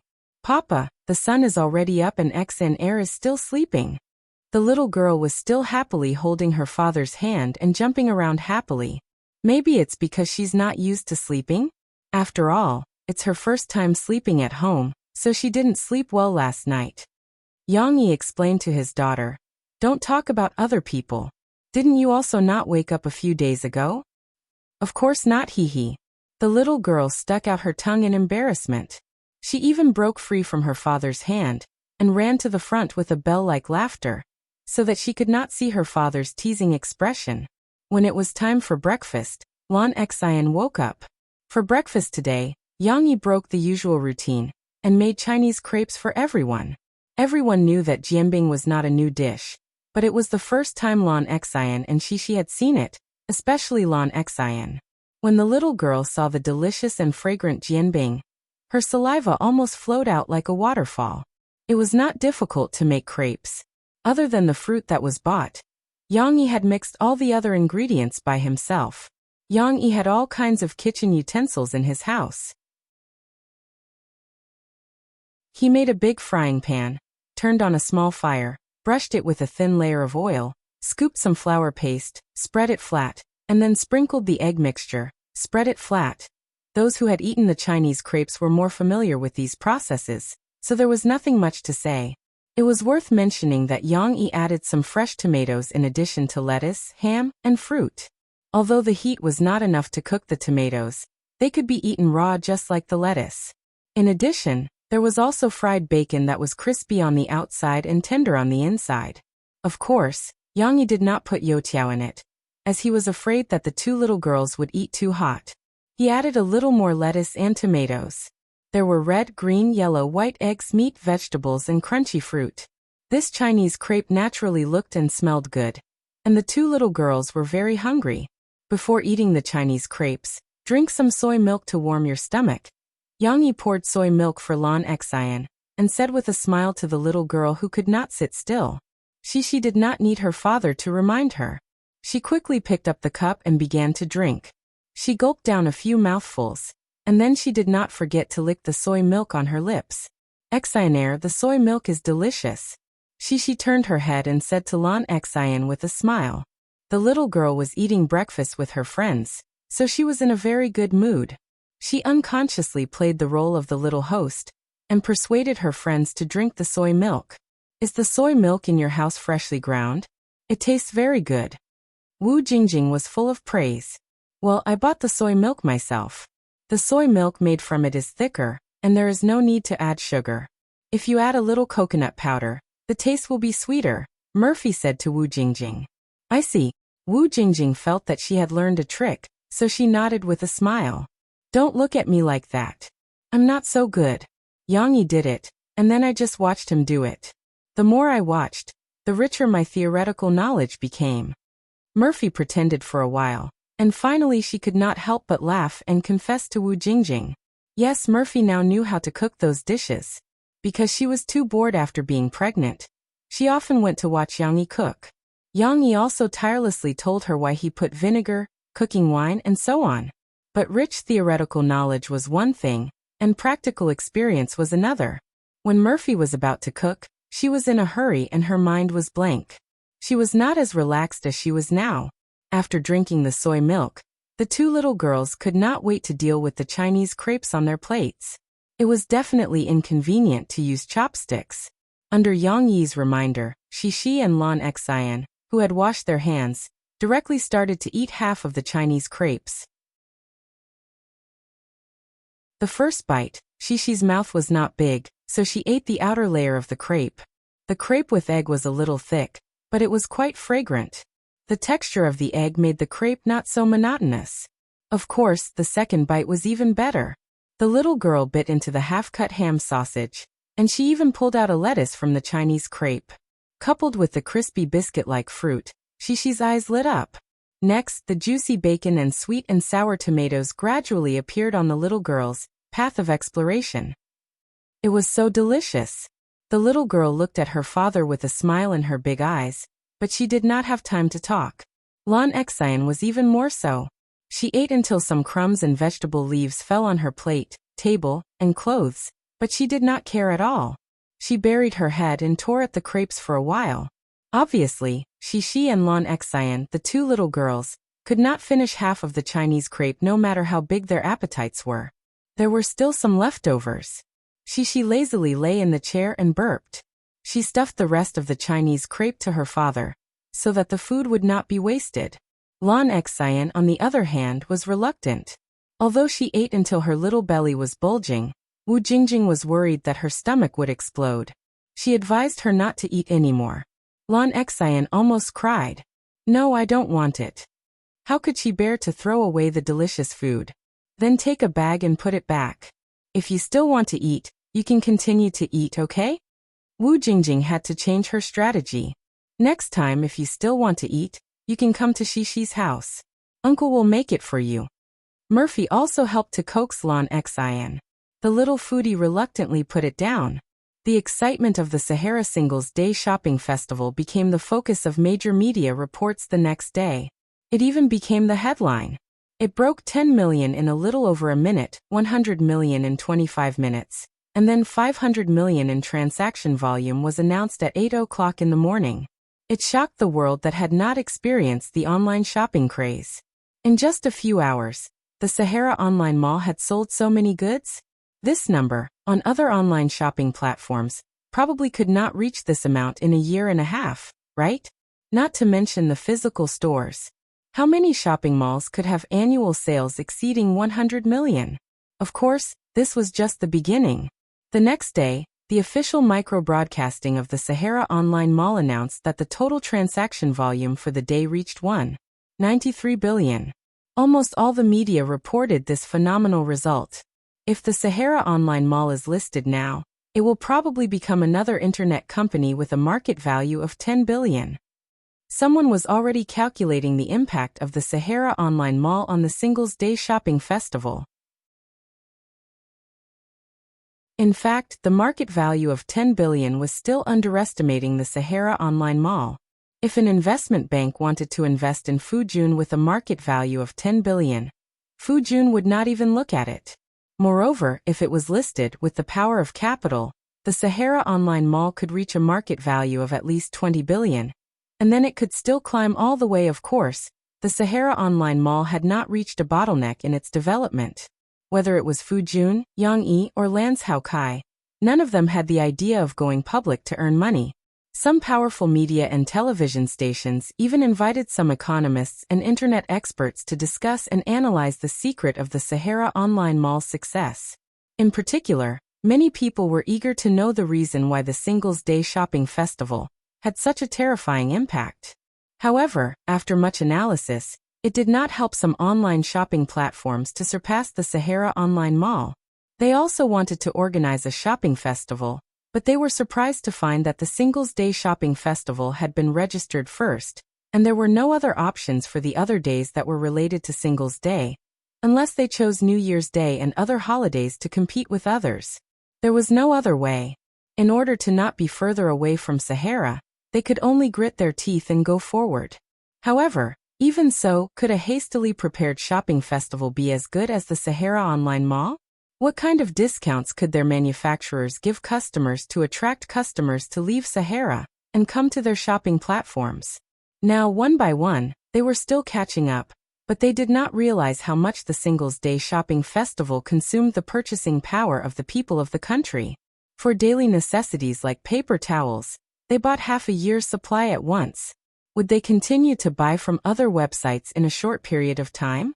This was just the beginning of the cold winter that the competitors of the Sahara Online Mall had to face.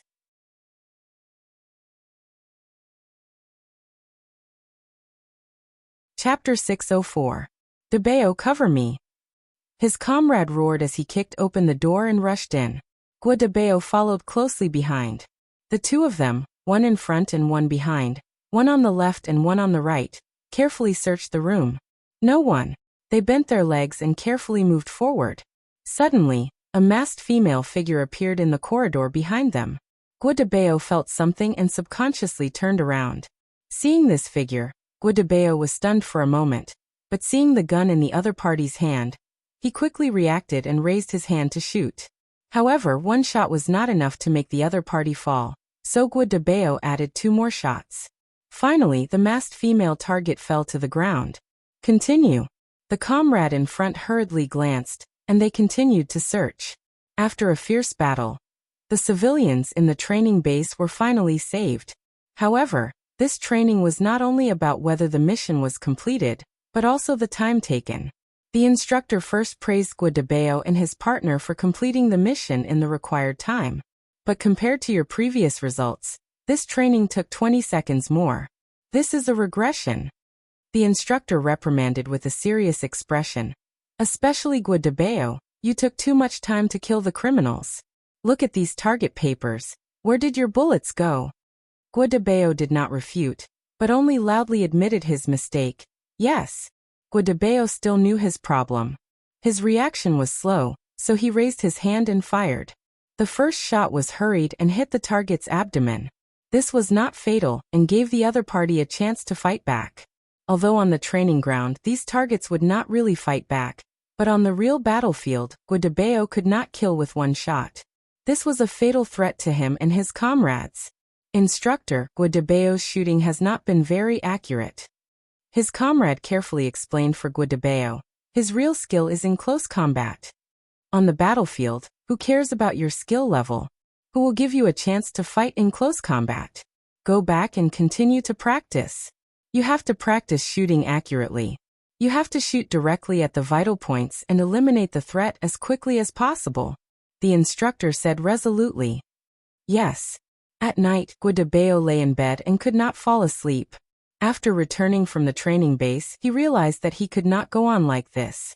Although it was a well-known fact that his shooting was inaccurate, Guo de Bao used to be able to make a headshot at close range, but now his reaction was much slower. It should not be like this. Guo de Bao was very clear about what the problem was. The analysis that Captain Oldley had given him before had really left a knot in his heart. It was the first time that Guo de Bao liked a girl. It was the first time that he found this valiant girl so attractive to him. However, they lived in different worlds. Except for Yang Yi, he did not have any interactions with her, in the past, present, or future. He did not know what he should do, so he delayed it. But now Guo de Bao realized that this was not going to work. If he kept thinking about it, he would only become more and more confused, and it would only affect his usual training. If it were not for the fact that the Jiangnan military region was in a peaceful Jiangnan, where they basically only trained and did not have many combat missions, he would have affected the entire mission, and even dragged his comrades into danger. He could not go on. It was the weekend. Yang Yi and his family came to the coffee shop to play again, mainly to bring Murphy out for some fresh air. It was rare that the sun was shining, and the cold weather in Jiangnan was warming up. On such a good weekend, Yang Yi naturally could not let Murphy stay at home. However, since it was winter, the number of students who came to the coffee shop to drink coffee had decreased. Most of the students chose to stay in the dormitory, classroom, or cafeteria. Except for a few coffee fans, most students were too lazy to come to the back door for a cup of coffee. This was also good. With fewer people, Murphy could walk around the shop leisurely. There was also soothing piano music in the shop. It was like a stream of notes flowing slowly, making people feel happy. The person playing the piano today was Miao Chuan. Lu Xiaoshu and Miao Chuan had started to take turns playing the piano in the shop. Every few days, they would come with guitars and play their own songs for the customers in the shop, or sing some folk songs. It was like they had replaced Lin Mu An's position, but they were not willing to take Yang Yi's salary. They were working for free in the coffee shop. According to Lu Xiaoshu and Miao Chuan, they did not lack tuition fees or living expenses for the time being. They had not squandered the salary that Rong Huada had given them. In addition, when they came to the shop to play the piano and sing, they were also practicing. They did not give Yang Yi the cost of renting the venue and piano. How could they have the nerve to ask for Yang Yi's money? Yang Yi understood their real intention. Wasn't it to repay a debt of gratitude? They wanted to repay Yang Yi's legal fees. However, Yang Yi did not expose them. For the time being, he would let these two guys do it. He would see what happened later. It had to be said that Yang Yi was not God. He could not let everything go as he wished. In the first half of November, he basically had a smooth sailing. Whether it was "Today You Will Marry Me," continuing to rank at the top of the new song sales chart, or the arrangement of the theme song he wrote for Soldier's Assault, whether it was the lawsuit of Qianli Chuanshu, or the Double 11 event of Sahara Online Mall, almost all of them met his expectations smoothly. But today, Yang Yi finally encountered a problem. Knowing that Yang Yi was in the coffee shop, Du Yuanlei hurried to find him and told him that The Fugitive was not going well and was being suppressed by the cinema chain. After The Fugitive was produced, the original plan was to be released during the Spring Festival next year. Although it was the debut film of a new director and there were no famous actors, the movie's plot was still very good.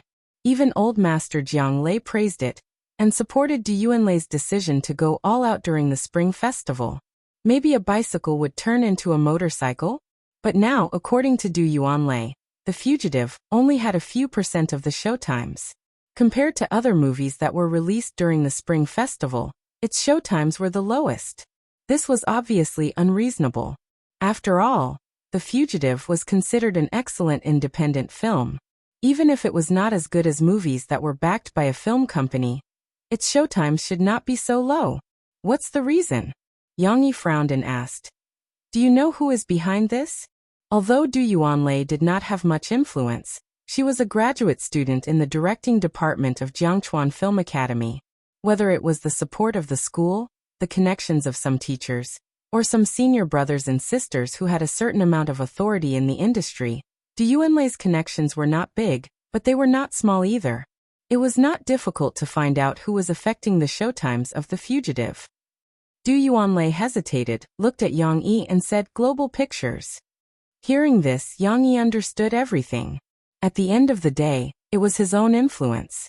Prison Break had been pestering Global Pictures for so long, but in the end, it was given to Wolf TV. Su Zhongwei was able to become the CEO of the Zhonghua region, so he was obviously not a good person. He was wondering why Global Pictures was so calm. It turned out that they had been holding back and looking for an opportunity to make things difficult for him. But regarding this problem, Yang Yi did not have any solution. Yang Yi did not have any connections in the film industry. Chen Fengchen could not help him, and he could not fight over such a small matter. Luckily, Du Yuanlei did not come here to complain to Yang Yi. She also did not have the habit of relying on Yang Yi for everything. Du Yuanlei hesitated for a moment and said to Yang Yi, "There is a solution now. Teacher Xiang is helping us. If we arrange for the film to be released after the Spring Festival, that is in March, we can get 8% of the film in the cinema." Why were there so many good films in the Spring Festival showtimes? Why were the Spring Festival showtimes and the summer holidays known as the Golden Period? It was because the audiences in the country were the most free and willing to go to the cinema during this period. During this period, the box office sales would be the highest. March would be the off-season. Not only would there be fewer audiences, but there would also be fewer exciting films. It would be even harder for people to be interested in going to the cinema. But it seemed that The Fugitive did not have a better choice. "Let's do as you said." Yang Yi did not really care about the box office sales. After all, this was not only the result of his and Du Yuanlei's hard work, but also the hard work of Guozi, Gengsha, Teacher Xiang, Shishi and many others. Yang Yi thought for a while and said to Du Yuanlei, "Go back and get someone to make English subtitles. I'll get Xiaowan to make the arrangements. You all can bring the film to the film festival in the US and see if the foreigners are interested in our film." After sending Du Yuanlei off, Yang Yi welcomed a special but expected customer at the cafe.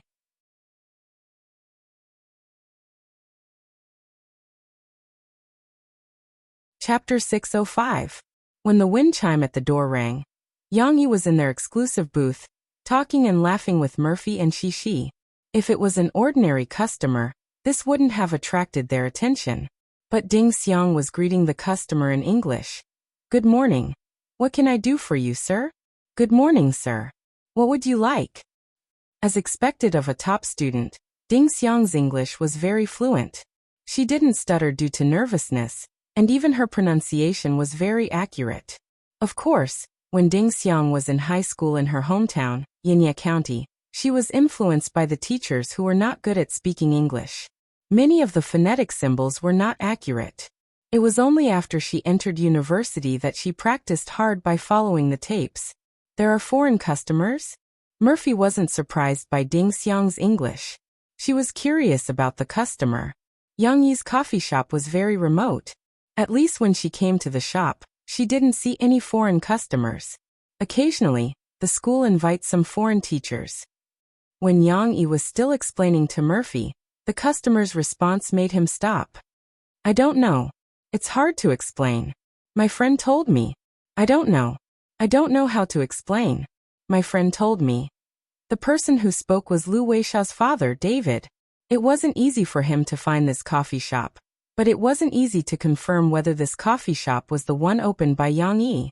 The name coffee shop on the street corner, on the sign was Chinese. Of course, David couldn't understand it. Yang Yi only gave him the address, not the English name of the coffee shop. After David came in, he looked around and couldn't see Yang Yi. This made him feel even more embarrassed.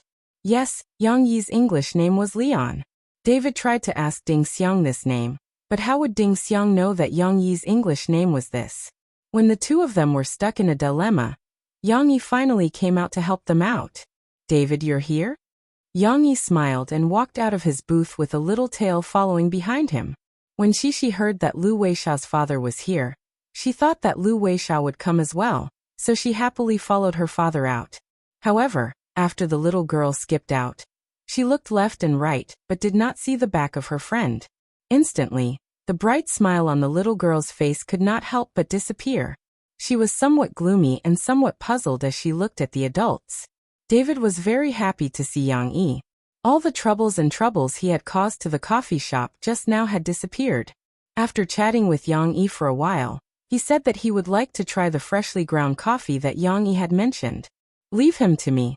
He's the father of one of Shishi's kindergarten friends. You go do something else.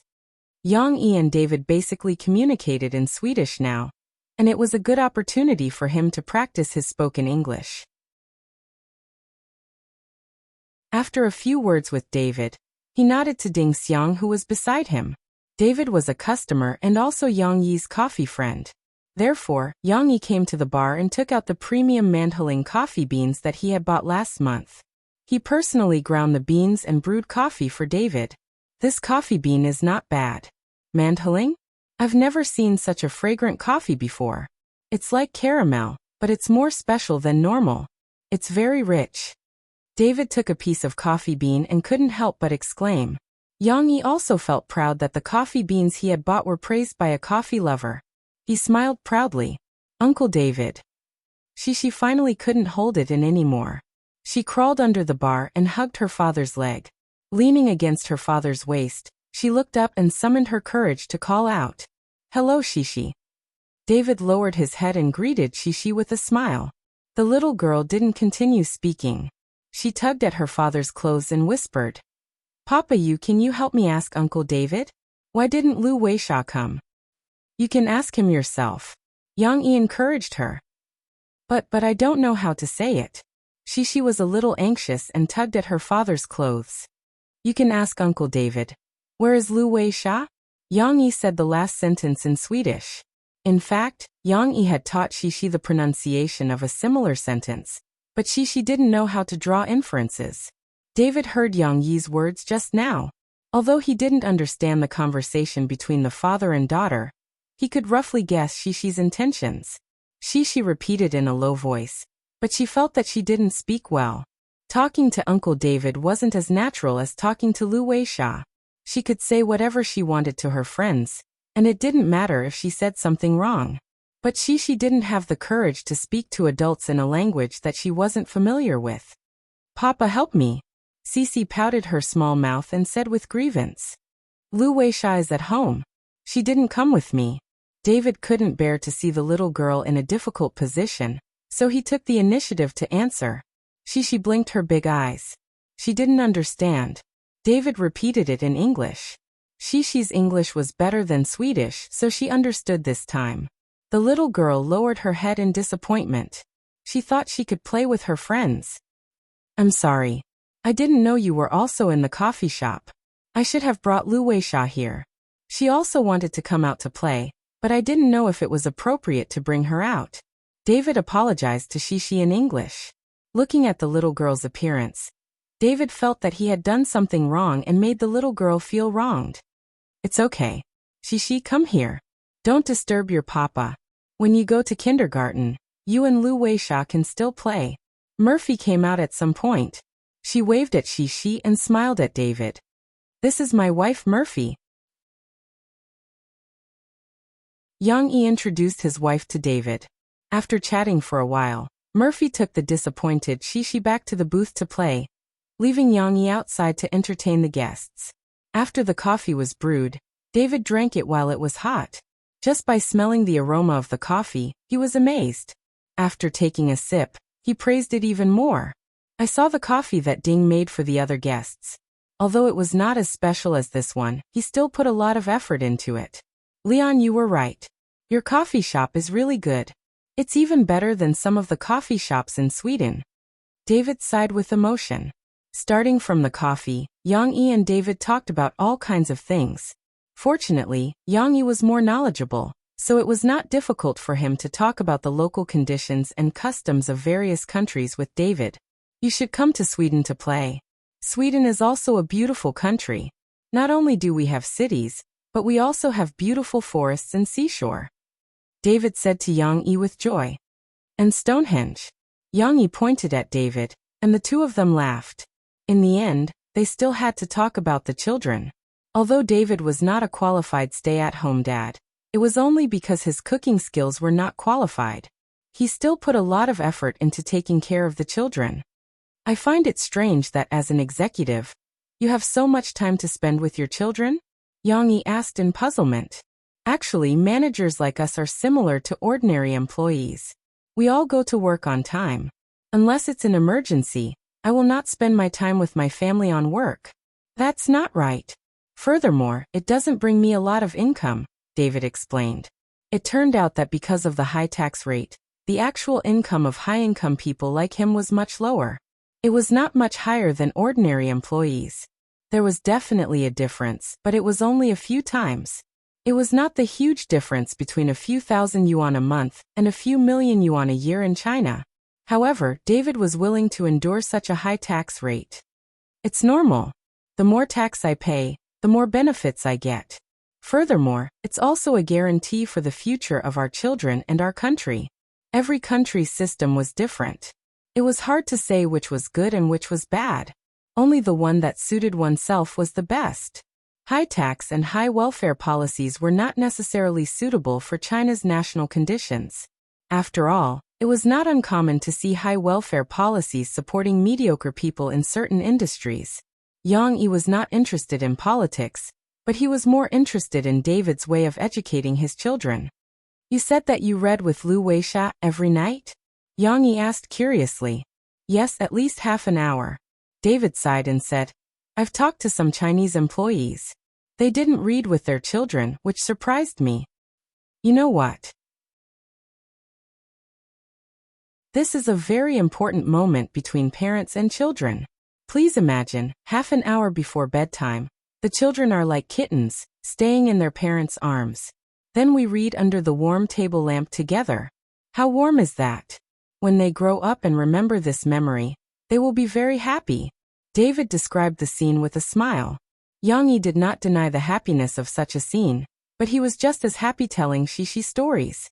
But can they understand those words? Yang Yi frowned and said, Isn't reading a bit beyond the scope of their abilities for children at this age? Take me for example. I always tell Sisi stories, and she's always very happy when she hears them.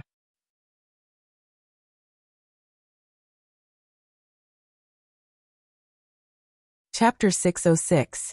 Children of every age will have books that are suitable for their age. David and Yang Yi talked loudly. He felt that they were only discussing the daily lives of parents and children. He did not know about Yang Yi's various identities, nor did he know what impact these words would have in the future.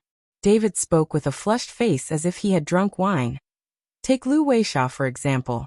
When she was 3 or 4 years old, we would take her to read very simple children's books with colorful illustrations and words. Of course, there were very few of them. Often, there would only be one sentence per page, a few simple words, and then a few pages would form a short story. David could even give Yang Yi an example a bit like, Hello, I'm Li Lei, hello, I'm Han Mimi. A simple greeting conversation could form a short story. That was when she was young. This kind of reading material is not enough to satisfy Lu Weisha. She would go and read some fairy tales. There are more illustrations in them, and the amount of text has increased accordingly. David spread out his hands and smiled. But it doesn't matter, because she can already read a lot of words by herself. You taught her to read in this way? Yang Yi said with a sudden realization. This is only a small part. David pinched his left index finger and thumb together. His expression seemed to be dissatisfied with Yang Yi's slightly utilitarian explanation. He explained, We hoped that she would develop the good habit of reading from a young age. Children nowadays are more and more fond of computer games, but they should also have the hobby of reading. Reading can make people grow, enrich people's knowledge, and enrich people's lives. David's last words touched Yang Yi. He realized that he had indeed neglected this point in the education of Shishi. Indeed, Yang Yi told stories to Shishi, and even drew pictures to enrich the stories, but this still could not replace reading. It was like teaching a man to fish was better than giving him a fish. He told these stories to Shishi like stuffing ducks. It was better to teach her how to discover more beauty in the world through reading. After David finished his coffee, he chatted with Yang Yi for nearly an hour before he took his leave. Although weekends were private time, David wasn't very free. But after David left, Yang Yi's thoughts had just begun. In Beijing, Jujie, who was accompanied by He Chao and his team, squeezed through the swarm of reporters and walked through the entrance of Beijing television station. It had to be said that Zhu Jie was now very ostentatious. Because he was now the big brother of Tianmei Agency, Niu Meiling didn't hide anything. Not only did she arrange 2 agents for Zhu Jie, one was in charge of business contacts, and the other was in charge of public relations. She also arranged the same personnel as Murphy's agency team. Don't think that Murphy only had Mo Xiaowan as her agent. She also had a stylist, makeup assistant, hairstylist assistant, and publicity assistant. If not for Mo Xiaowan being more capable, Murphy would also have a personal assistant. Now Zhu Jie's team had all kinds of assistants. The personal assistants were a man and a woman. The woman was responsible for taking care of Zhu Jie's daily life and chores, while the man was responsible for Zhu Jie's safety, driving him around, and sometimes carrying his suitcase.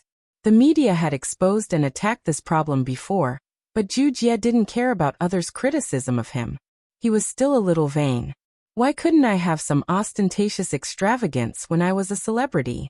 Moreover, his family was rich. It wasn't like he couldn't support this group of people. Fortunately, although Zhu Jie was a little vain, he didn't deliberately put on airs. When he entered the television station, Zhu Jie saw a familiar face. He patted his assistant away and went over to greet her with a smile. "Sister Tsong, you're here for the rankings today too." It was Chao Tsong. Her assistant was pouring some hot water for her to drink. Just now, Chao Tsong was pursuing her personal image in the media's cameras again. She got out of the car with an open coat. It was so cold outside, and her close-fitting long dress inside could almost be said to be a summer dress. She even had a deep V-neck. Although the bottomless cleavage in front of the camera was very attractive, the few minutes of answering the reporters' questions made her unbearably cold. Although there was a heating pad on the inside of the coat, it was useless just now because it was ventilating. Now Chao Tsong was still shivering with the coat wrapped tightly around her. The assistant quickly asked her to drink some hot water to warm her stomach. Seeing Chao Tsong's appearance clearly, Zhu Jie was very gentlemanly and wanted to take off his coat and put it on Chao Tsong. "No need. Thank you, Zhu Jie." Chao Tsong smiled at Zhu Jie. After drinking some hot water, her face looked a little better. She could finally chat with Zhu Jie. "Today is your first day on the rankings, right? I heard that your new song has been very popular as soon as it was released, but you have to be merciful." Chao Tsong was just joking. She was not a strong singer. Her album was basically full of dance songs. Generally, it was difficult for her to get a good ranking in the ranking program. However, idol singers like them only went on the program to get more exposure.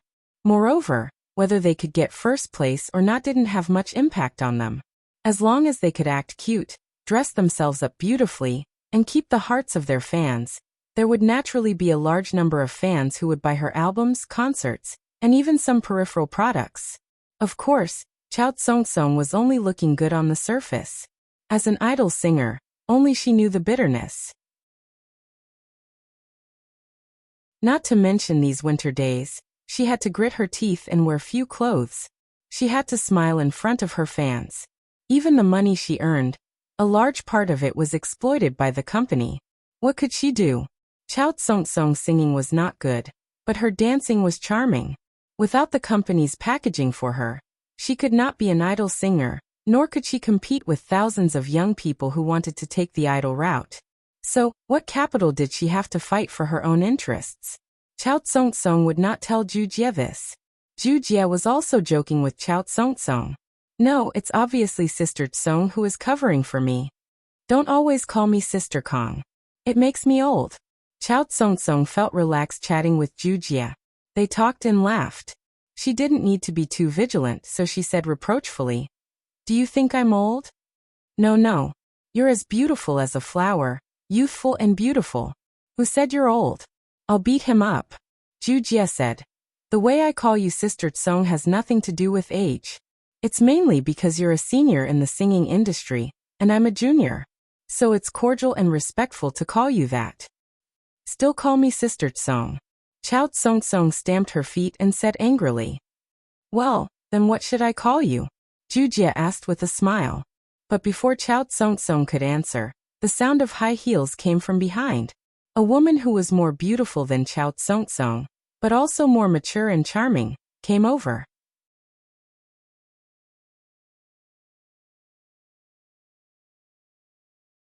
Chapter 607. Lee Man, the red flower that appeared on Fast Music, with Murphy who was still a green leaf. She didn't know if it was because her position had changed or because she had gone under the knife, but Lee Man became sexier and more beautiful after a year. However, what didn't change was her position. A year ago, her popularity were close to the level of a song queen. She could be said to be a crane in a flock of chickens. A year later, she still hadn't made any progress. Lee Man had always been eager to become a well-deserved song queen instead of a few media outlets that no one was willing to acknowledge. However, in this year, she could only watch with envy and jealousy as Murphy stole all the limelight, while she stayed in the same place and even had some popularity decline. But in any case, Lee Man was still one of the top stars in the music industry. Walking in the hall of the TV station, her aura suddenly suppressed everyone. Although Lee Man maintained a charming smile, but a small star like Chao Tsong still felt the pressure brought by her, and didn't dare to continue to talk to Jujie. Tsong, come here, I have something to say to you. Lee Man came over and directly found Chao Tsong, and said in a very gentle voice. Ah, sister man, okay. Chao Tsong and Lee Man were in the same company, but they rarely interacted. But how could she dare to not listen to her sister's words? Chao Tsong helplessly shook her head at Jujie, and made an apologetic expression. Lee Man didn't make it too overbearing. She still smiled at Jujie and said, Jujie, I want to borrow Tsong for a while. Although he felt a little strange, Jujie didn't care too much. After saying goodbye to them, Jujie followed his agent team, and reported to the program director of New Song Elite List. After a busy period, Jujie returned to the lounge. Xiaochai, give me the phone. I want to listen to music for a while. It's too boring to wait like this. After closing the door, Jujie comfortably reclined on the sofa with his feet raised high. He didn't have the image of an artist at all. Young Master Jie, here you are. Xiaochai was Jujie's personal assistant. She quickly handed the phone to Jujie from her bag. Text message. Jujie just turned on the phone and received a text message. It was from Chao Tsong. She apologized to Jujie for being suddenly pulled away. It's not a big deal. Oh right, you haven't told me what you want me to call you. I'm afraid that if I call you Sister Tsong again, you'll get mad at me. Haha. Jujie replied with a text message. After a while he was listening to music and resting with his eyes closed, Chao Tsong sent a text message. Jujie opened one eye and glanced at it. It was a short and simple message. Just call me Tsong. Okay, Tsong. Jujie replied swiftly.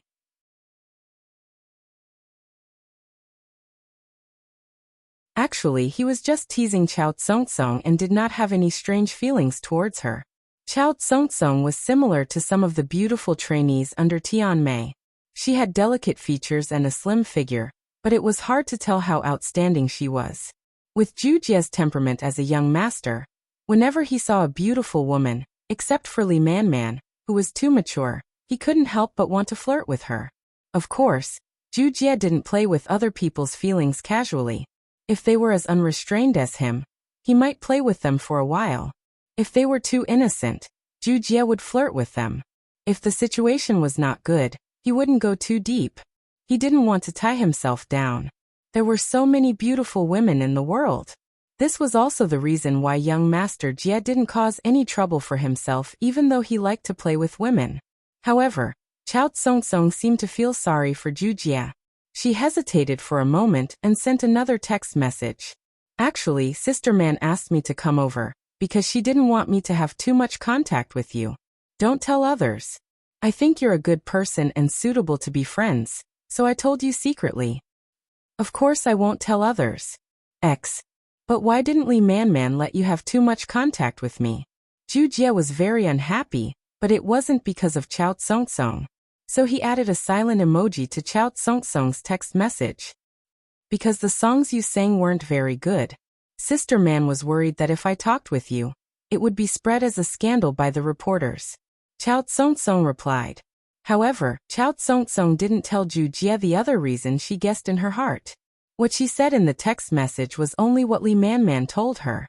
Chao Tsong didn't think that Li Man would be so kind to care about a small star like her. Chao Tsong guessed that Li Man did this because she was narrow-minded and wanted to discuss the artists of Tianmei Company. Because Murphy had stolen Li Man's limelight before, Li Man had always been dissatisfied with Murphy and her former management company. But Chao Tsong's words made Ju Jie angry with Li Man. He didn't vent his anger to Chao Tsong in the text message. Instead, he chatted with Chao Tsong for a while. After he put down his phone, he complained to his agent and assistant unhappily. What's wrong with my songs? Tell me, are my songs so bad? Do I need Li Man to mock me? Of course, Ju Jie also knew that after he sang Mistress, and that night, some mainstream media and even some seniors in the music industry didn't have a good impression of him. But it wasn't to the extent of pushing him to the point of a rat crossing the street. Even under the efforts of Tianmei's public relations, most of the entertainment media now accepted Ju Jie as the little prince of sad love songs who had been hurt by love.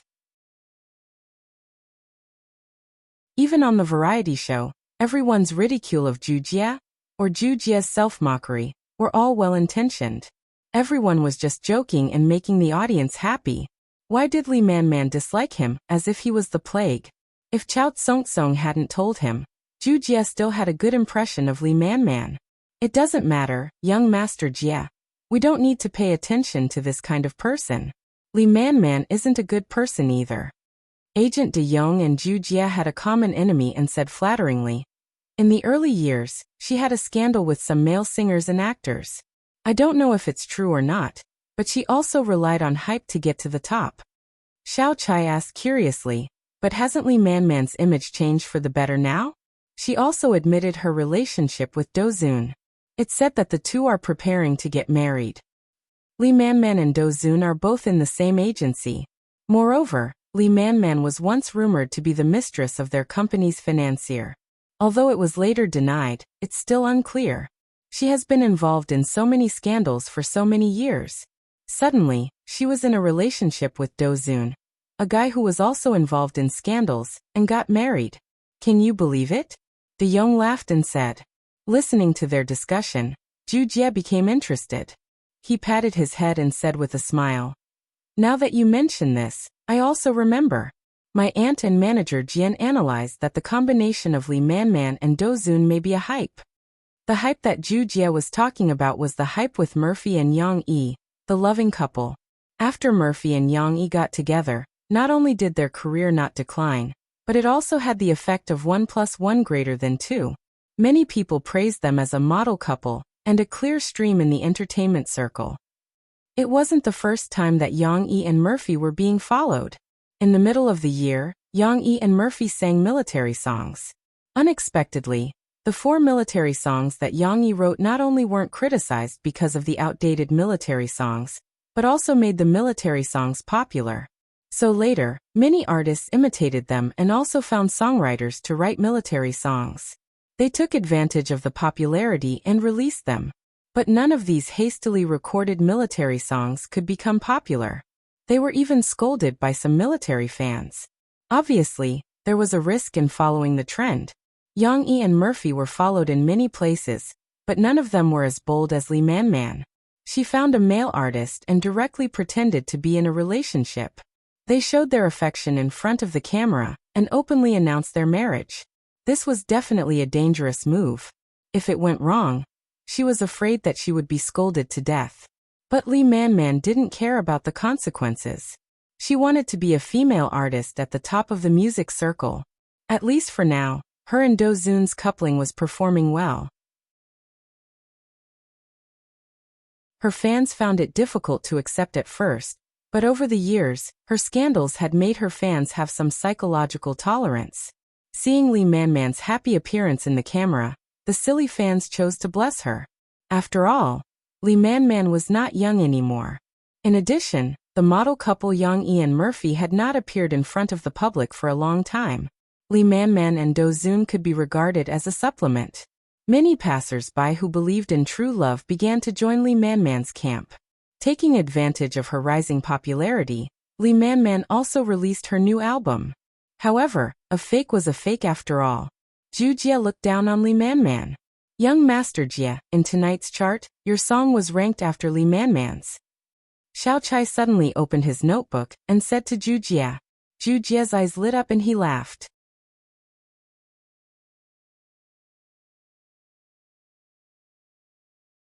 Chapter 608. Lee Man-man's singing was pretty good. She sang the song Dear, I Miss You affectionately. Do Zun seemed to surprise her when he suddenly appeared under the stage and shook Lee Man-man's support card like an ordinary fan. This scene was captured by the live camera. Lee Man-man's surprised and moved expression pushed the atmosphere of the scene to a climax. Some fans couldn't help but be moved to tears by their small interactions. It had to be said that many people still yearned for a better life. Under the situation where they didn't know the truth, this kind of loving action also received their heartfelt praise and blessings. After Lee Man-man finished singing, she reluctantly waved her hand to the audience and slowly walked back to the backstage. In the place where the stage lights couldn't reach, Lee Man-man restrained her pure appearance and proudly walked through the corridor of the stage with her chest out. Just then she walked face to face with Ju Jia. Of course, Lee Man-man didn't speak bluntly to Ju Jia. She still smiled slightly and nodded to Ju Jia. But she didn't say anything. Tonight, Ju Jia was also a strong competitor for her. Lee Man-man didn't think that Ju Jia had any value for her to climb up to. So she just nodded her head. Ju Jia curled his lips and didn't pay attention to her anymore.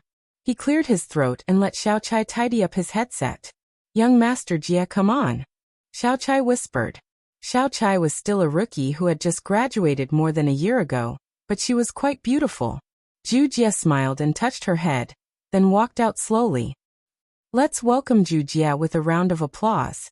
Today he will give us the first performance of the most talked about new song, Impulsive Punishment, in November.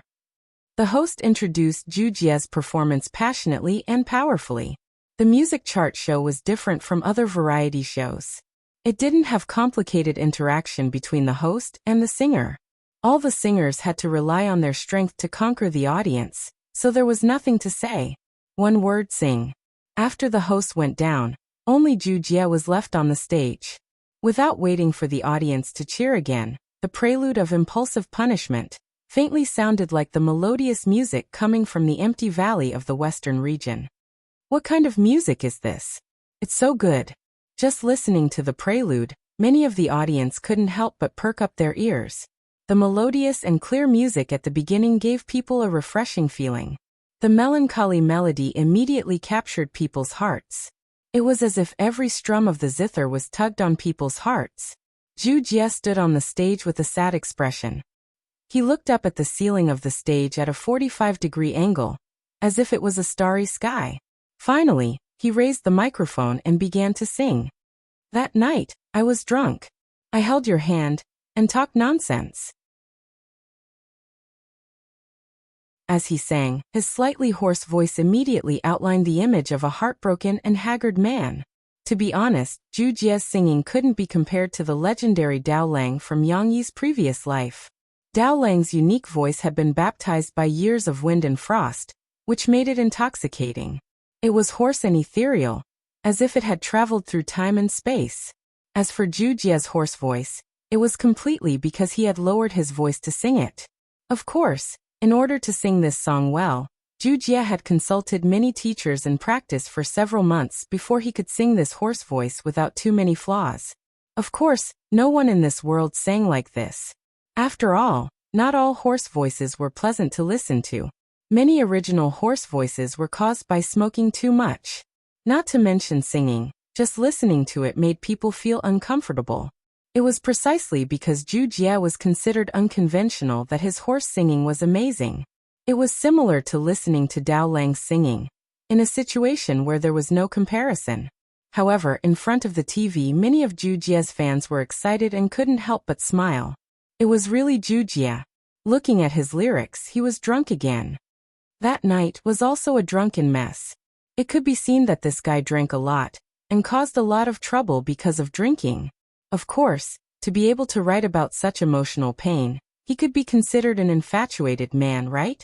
Only caring about your own heart, suppressing your thoughts, wildly expressing them. However, as they listened, everyone could still hear the difference between this song and That Night. Whether it was the arrangement or the lyrics, Punishment of Impulsiveness was much better than That Night. If That Night could still be criticized for its weak lyrics, using too many modal particles and repetitive parallelism, then Punishment of Impulsiveness seemed to be upgraded by several levels. Listening to its lyrics, although they were more straightforward, from time to time, there were neat sentences and rhyming endings, making people feel that it was as beautiful as a poem. Of course, a song was just a song, not a poem. Everyone was more concerned about whether it was sung well or not. My intoxicated eyes could no longer see your expression clearly, and I forgot how you would react at that time. When I held your hand and placed it in my palm, I mistakenly felt that you weren't angry, so I thought that you would understand my good intentions. Ju Jie really spent a lot of time practicing this song, so that he could sing the first few high notes of each line so freely. One had to know that in the beginning, when he sang the high notes, his voice would still break. But what the audience was hearing now was a version that was already sung well. Ju Jie was on stage, holding the microphone with both hands, looking at the sky, and singing with his eyes closed. It was as if every high note was a sad cry. The male fans listened with relish, and the female fans were even more mesmerized. The softness in their hearts was poked by Ju Jie. After a series of narrations, the song finally ushered in its first climax. It was as if the style of the song had suddenly changed, and it suddenly entered the rhythm of a rock song. With the sound of a few drums, Ju Jie raised his voice and sang like a roar. If you didn't know how many glasses I drank that day, you wouldn't understand how beautiful you are. I wouldn't believe that the first time I saw you, I fell in love with you so straightforwardly. Ju Jie sang this part very hard, but it couldn't be helped. This was a very difficult part to sing. If he didn't sing with all his might, he wouldn't be able to sing that heart-wrenching feeling. But the audience below the stage was already mesmerized by the song. The lyrics here were too beautiful, especially the line, "You wouldn't understand how beautiful you are." The lyrics wanted to express the protagonist confessing to his sweetheart after getting drunk, but the lyrics didn't directly describe the content of the confession. Instead, they used a negative question to reflect the protagonist's anxiousness to express his admiration for the other party. He used random words to describe the other party as beautiful as a fairy. This cute clumsiness was vividly displayed. But I believe the feeling in my heart, it came so fast and so directly. Even if my heart is wild and can't extinguish the fire, I still believe that God let you and me meet. It was still a high-pitched voice. Without Daolang's level, Ju Jie could only hold on. Looking at the way the veins on his neck bulged, people were a little worried that he would suddenly break his voice. Fortunately, Ju Jie sang very well this time, and held on until the end. And this struggling appearance aroused the sympathy of many fans, who said that this song was as vulgar as That Night and Mistress. It was obviously raised by several levels, okay? Such a good song, such a hard singing, such a touching melody, such lyrics, why not vote for it? The fans at the scene were swaying excitedly for Ju Jie, and many people in front of the TV couldn't help but pick up their mobile phones and send text messages to Ju Jie to vote for him. Yes, before Ju Jie went on stage, many fans still thought that Lee Man-man's Dear, I Miss You was very good, but it had to be said that a sad love song was more emotional than a sweet love song. It could touch other people's emotions and arouse others' resonance. If it wasn't for God letting fate play tricks on me, I wouldn't be so heartbroken when I think of you. I'll forget you, I should forget you.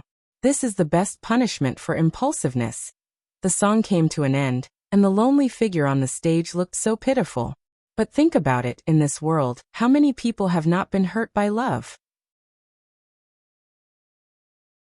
As Ju Jie sang, it was God letting fate play tricks on me. He was also a pitiful person who was played by God. How could they not vote for him? Whether it was in front of the TV or at the scene, punishment of impulsiveness had been interpreted to the extreme. After Ju Jie finished singing, the audience stood up and applauded him. Perhaps there was a lot of sympathy. And this scene, through the TV screen, fell into the eyes of Lee Man in the lounge. Lee Man's face had become gloomy. In the face of this song, an absolutely high-quality song, Lee Man's original confidence was defeated and couldn't be found. How could it be like this? Last year, when she released her new album, she encountered Murphy, who came out of nowhere. This year, she finally ushered in the opportunity to become a god, and sacrificed so much to put on a good show. In the end, she met this annoying Jujia? Damn, Tianmei, you're cutting off my way out. In a shopping mall in Jiangcheng, Yang Yi stood in front of the TV store, and just happened to see the scene of Jujia winning the weekly champion of Beijing TV's new song Elite List, with punishment of impulsiveness, and then holding the trophy. The corners of his mouth couldn't help but curl up slightly. This feeling was still good, as if he had achieved a small achievement in a nurturing game. Papa, let's go. Cece's voice brought Yang Yi back to his senses as she exerted force on his hand. Yang Yi lowered his head and saw the little girl pouting her small mouth. He stood for too long, and she couldn't wait any longer. Well, let's go. Today's task is to buy books for you. Dad didn't forget. Yang Yi smiled and picked up the little girl and strode forward.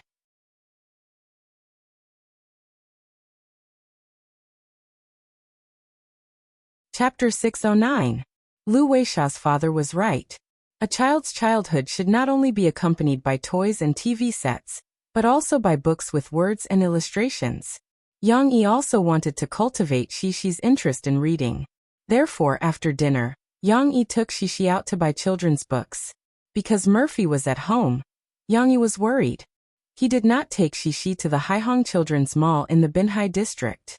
Instead, he chose a nearby mall, which had the largest bookstore in Tingshan district. Naturally, there would also be a section for children's books. Papa, can I get down and walk by myself?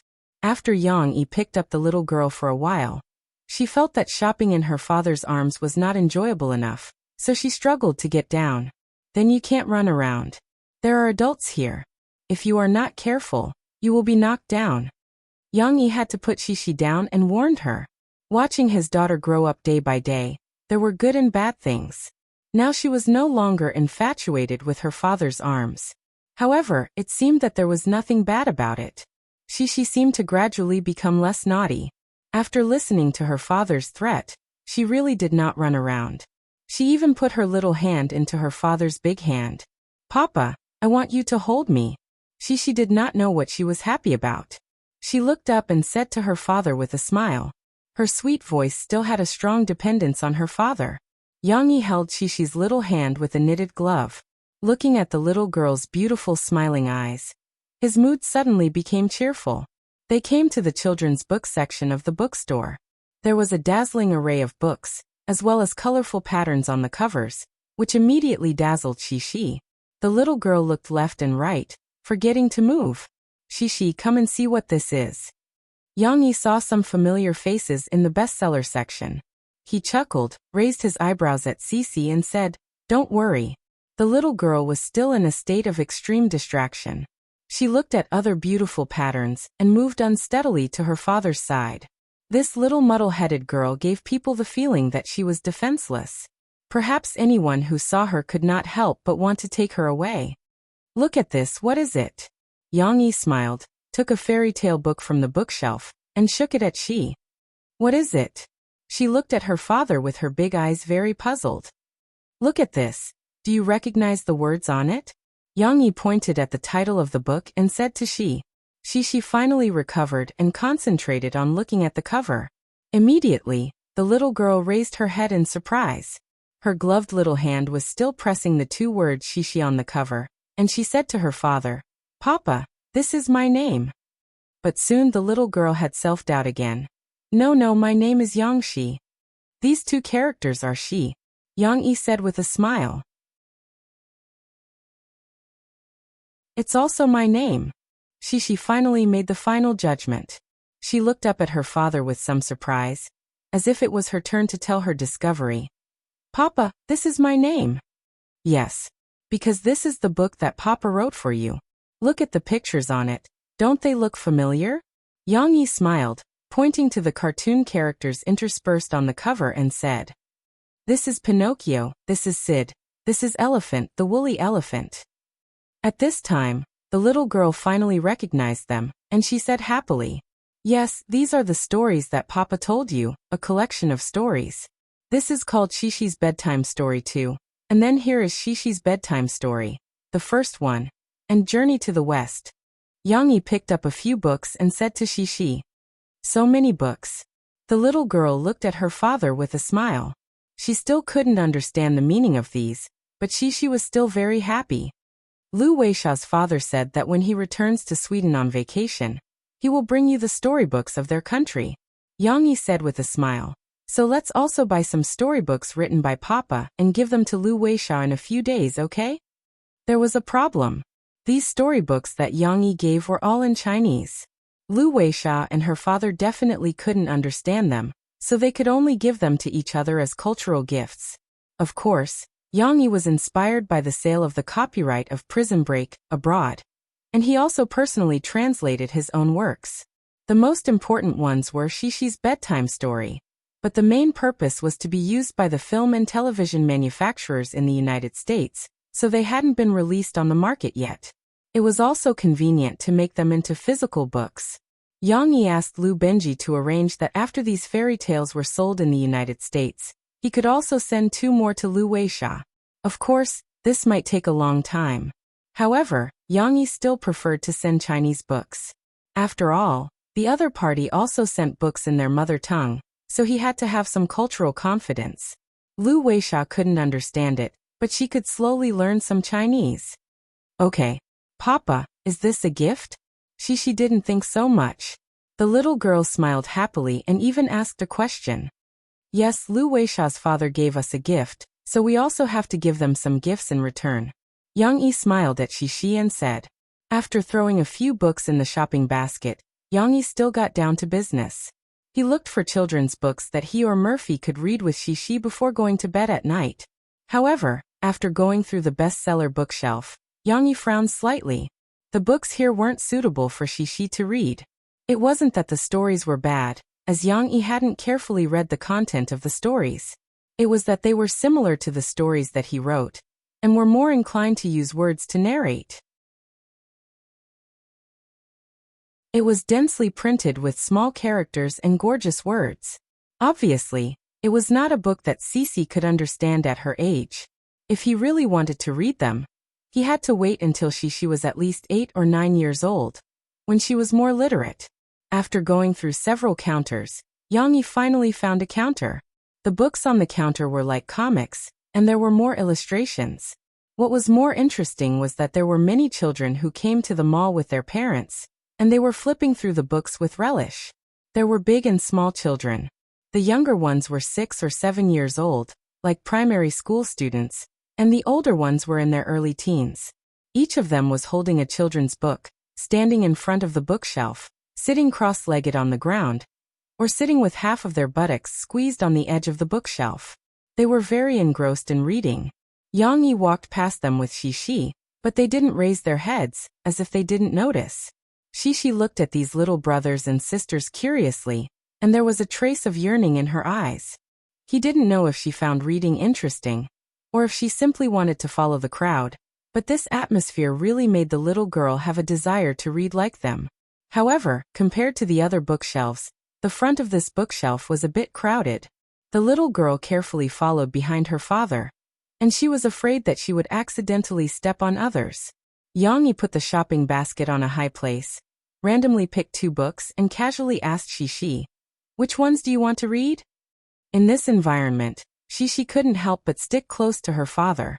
After hearing her father's question, she raised her small head and looked at her father with some confusion in her eyes. "I don't know," the little girl whispered. She whispered so softly, because she was also afraid of disturbing the little brothers and sisters who were reading seriously. It seemed that reading was really a very sacred thing.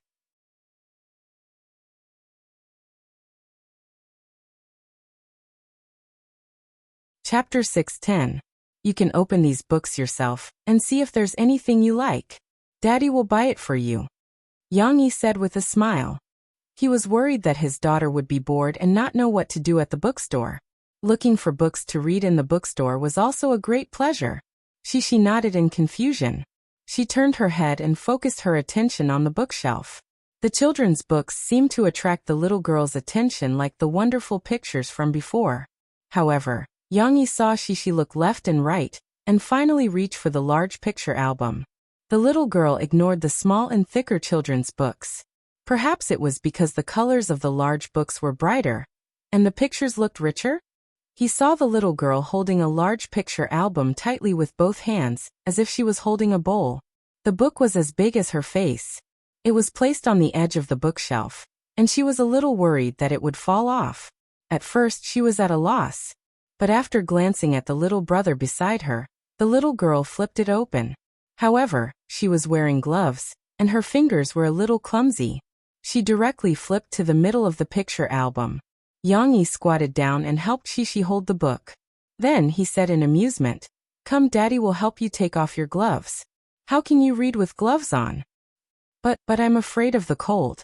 Shishi stretched out her two small hands, but still said to her father worriedly, "Don't be afraid. It's not cold here." Yang took off Shishi's two small gloves, then held her two small hands in the palm of his hand. He blew a breath of hot air and said with a smile, "Look, it's not cold now, right?" "Aya." The little girl's eyebrows immediately loosened, and she giggled. Letting her read by herself, Yang also flipped through the children's books.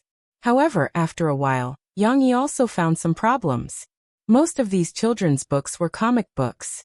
Although there were few words and a few pictures formed a short story, its plot was not suitable for Shishi to read. For example, this comic book described a school joke. A child said to his deskmate, "Why are you eating French fries again?" The second picture said, "What I hate the most is people who worship foreign things." As for the third picture, his deskmate asked him speechlessly, "You still have the nerve to tell me what's in that box on your table?" In the manga, there was also a large box of chips on the main character's table. It was exactly the same as the box of chips on his table. In the end, in the fourth picture, the protagonist smiled wickedly. "Who said that? This is clearly a fried dough stick."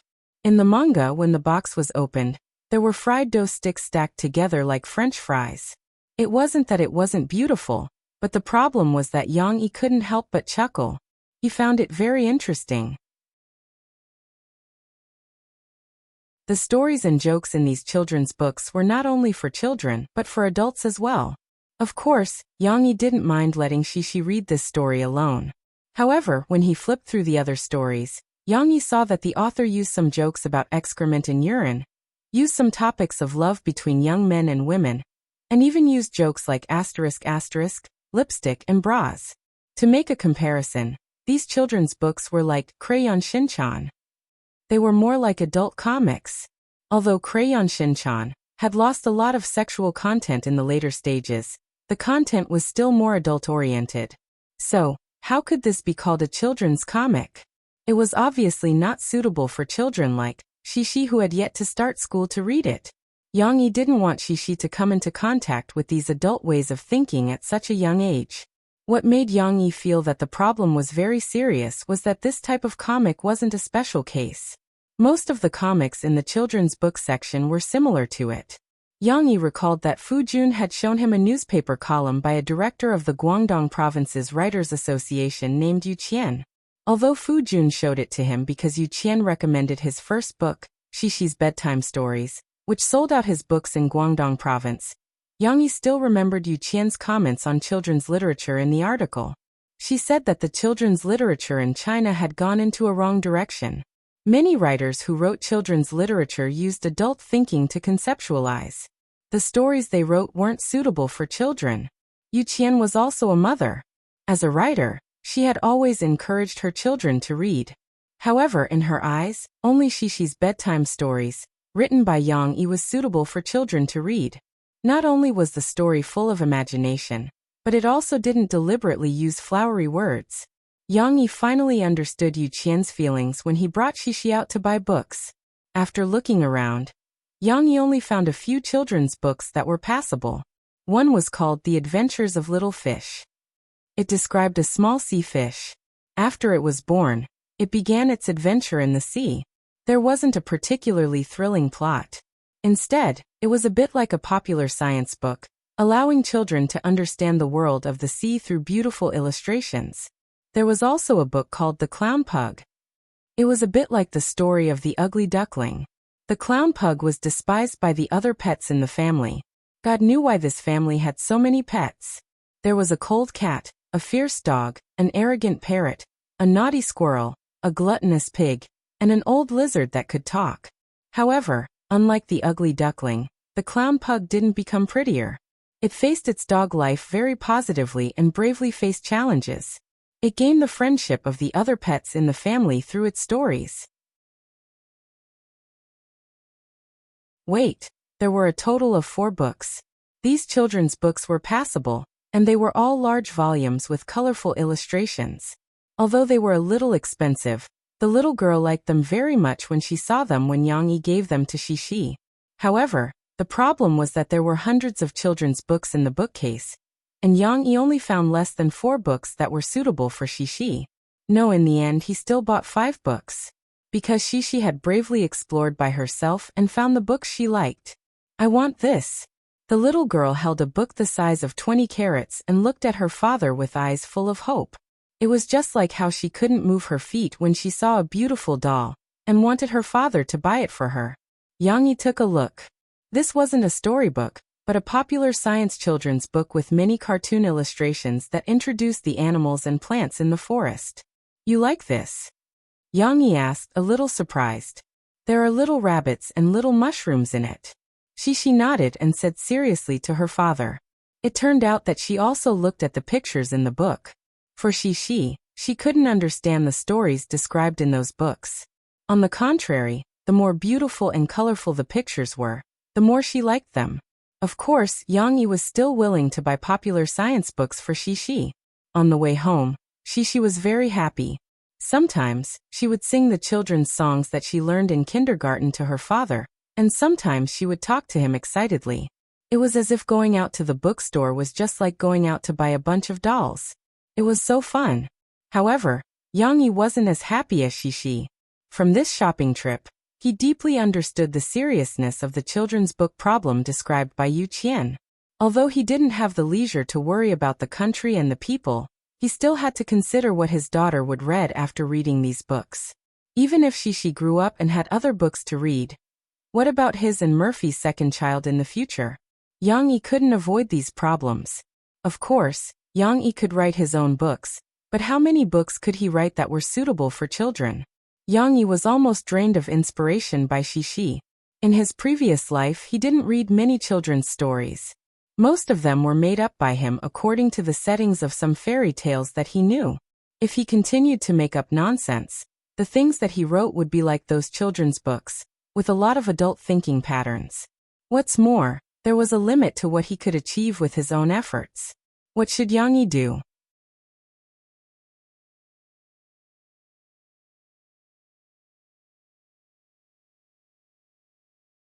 Chapter 6:11. Mom, let me tell you. There were so many people in the bookstore, and they were all sitting on the ground reading, but, I felt that the ground was dirty. As soon as she came back, she couldn't wait to tell her mother about what she saw in the bookstore. Everything seemed to be very novel, whether it was those strange patterns or those little brothers and sisters reading books. For Shishi, it was all knowledge that was worth sharing with her mother. Murphy listened patiently, and then said with a smile, "Show Mom, what books did you buy?" Now that Murphy was 9 months pregnant, she was only one step away from giving birth. Her belly was getting bigger and bigger, and she felt a little uncomfortable sitting down.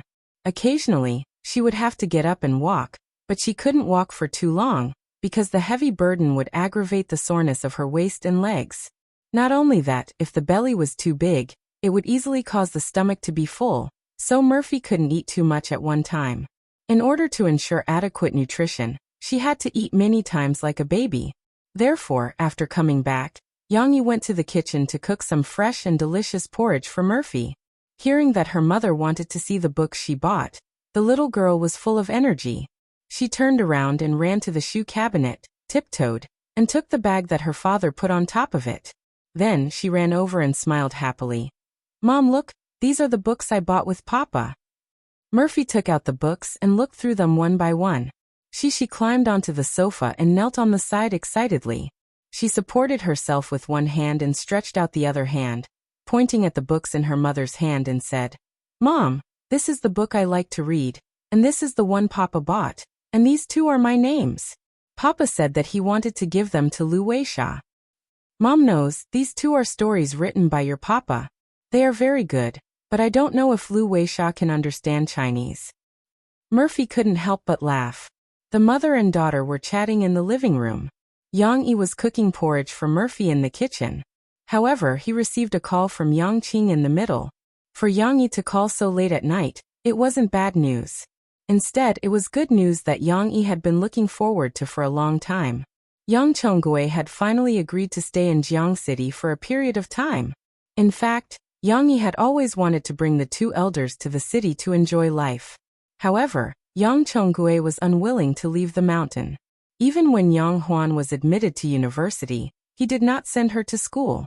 Although the old man said that he didn't want to leave his hometown because he was old, Yang Yi could vaguely guess his father's thoughts. He was probably worried that his identity would be exposed if he went to the city, which would bring trouble to his family. But how could that be? It had been decades since the incident. Not to mention that the country was as safe as a watertight iron bucket. Those enemies abroad were probably dead or too old to walk. Why would they come all the way to China to look for him? Besides, who would know that Yang Chonggui would come to Jiang City? Who would have known that this white-haired old man was the great demon who had stirred up trouble in the Japanese's territory back in the day? However, Yang Yi couldn't do anything if Yang Chonggui didn't want to come. If the old man didn't want to come, his mother wouldn't come either. Dong Yue said, "If I go to the city, who will take care of him?" This lasted for more than half a year. Finally, with the excuse that the second grandson or granddaughter was about to be born, Yang Yi finally got Yang Chonggui to agree. The day before yesterday, Yang Yi called Yang Chonggui and said, "Don't you want to hug your grandson who is about to be born?" Since Yang Chonggui agreed to come, Dong Yue would naturally follow. However, Yang Yi wasn't sure how long they could stay in the city. Yang Yi called to tell Yang Yi that the old man had changed his mind. They will probably arrive the day after tomorrow. "I have to go to the county to buy train tickets for Dad and Mom," Yang Qing said to Yang Yi. "No, buy 4 train tickets. I don't feel at ease if they come by themselves. You and Shuyi can also come here to play and see Huan's school," Yang Yi said without any explanation. Although Yang Chonggui had roamed the world in his early years and had experience in roaming the world, after all, the times were different. Yang Chonggui's experience might not be useful in the complicated modern society.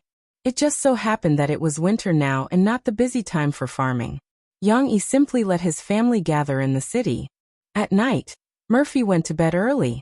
Yang Yi first massaged her legs and waist to relieve her body's soreness. It could also relieve Murphy's anxiety, due to her big belly and restlessness. However, Murphy was still a little flustered because she knew that her mother-in-law and father-in-law were coming. When Yang Yi massaged her, she couldn't help but say, "Dad and Mom are coming. We have to tidy up. I saw it yesterday and it seems that the room is empty. It doesn't look good. You have to add some household appliances. We also have to buy clothes for Dad and Mom. Dad likes to drink tea. The tea at home isn't good enough. Do you want to buy some?" Yang Qing and his wife also want to. Sigh, "I can't help Mom cook now. I don't know if Mom will blame me." Murphy was still nervous like a new daughter-in-law. Yang Yi could only interrupt her and smile. "All right, they're just coming over to play. Don't be so nervous. Besides, you're pregnant now. You're the most important person in the world. When Mom comes, how can she bear to let you do the work?" "That's true, but they're elders after all." Murphy revealed a trace of a smile. After the massage, he let Murphy rest by herself. Yang Yi went next door to accompany his daughter. Although her father didn't tell her a story before going to bed, and instead read with Shishi, the little girl still had a lot of interest. She climbed into bed early and held a book while waiting for her father. "What are you reading today? The Adventures of Xiaoyu? Or the Clown Pug?" Yang couldn't help but smile when he saw the little girl spread out the 5 books on the bed, as if she was setting up a stall. Look at this puppy. She hesitated for a while before finally choosing the clown pug. Yang lifted the blanket and sat on the bed. He picked up a pillow and placed it behind him. The little girl, who was wearing pajamas, quickly climbed over.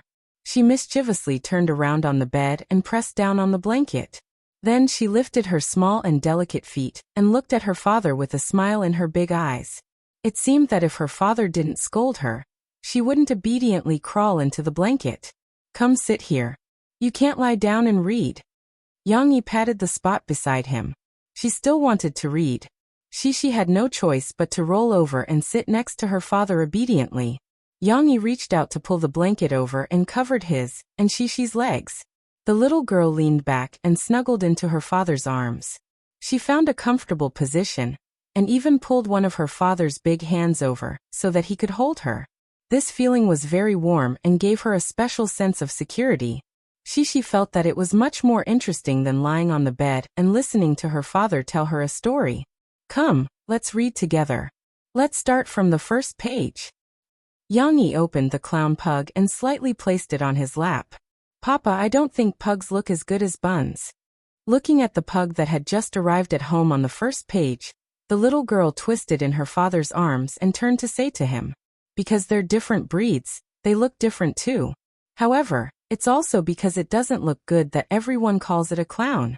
It's not a clown that can perform magic, it's a clown. Yang explained. However, you can't call it an ugly clown, nor can you call other puppies or people ugly, because you'll make others sad. This little pug was made to cry by everyone's words. Look. That's not right. The little girl seemed to understand. She nodded her little head and followed her father's words. That's right. Yang smiled with relief. He even gently stroked Cece's soft long hair with his left hand. The words on it say, Master brought home a new pet pug, but the pug wasn't welcomed. The parrot flew over and said that you're ugly, you're ugly. Cece's face turned red. The clown is so pitiful. The little girl stopped twisting around. Her eyes were glued to the book as she muttered worriedly. The first page was that simple, and the second page was about the same.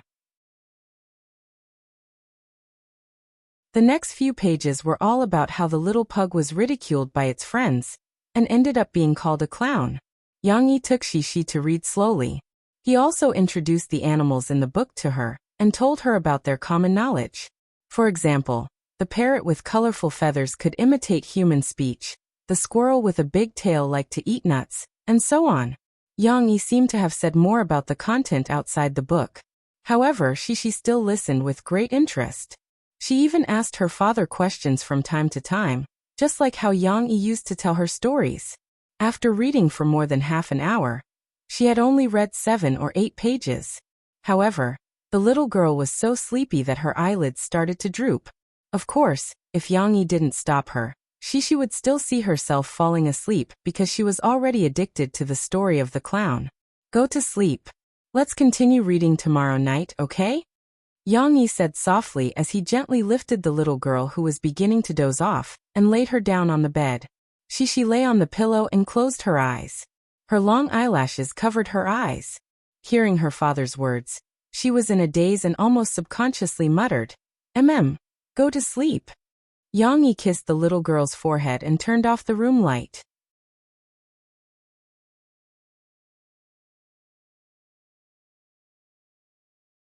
Chapter 6:12. In the small building at the back of Jiangchuan, Yang Huan was staring at the computer screen and biting the end of his pen with a frown. Although he was watching a movie, Yang Huan was here with the mission of writing a short biography of a character. In order to figure out the psychology of the character and write the background story of the character, Yang Huan not only had to watch the movie over and over again, sometimes he even had to play the movie frame by frame, so that he could see if the other party was cheating. No, he meant to see the changes in the character's expression. Obviously, this was not enjoyment but torture. However, just like what the teacher said about her in the acting class, she had a good foundation. She might be lucky enough to play 1 or 2 roles, but her acting skills were mediocre.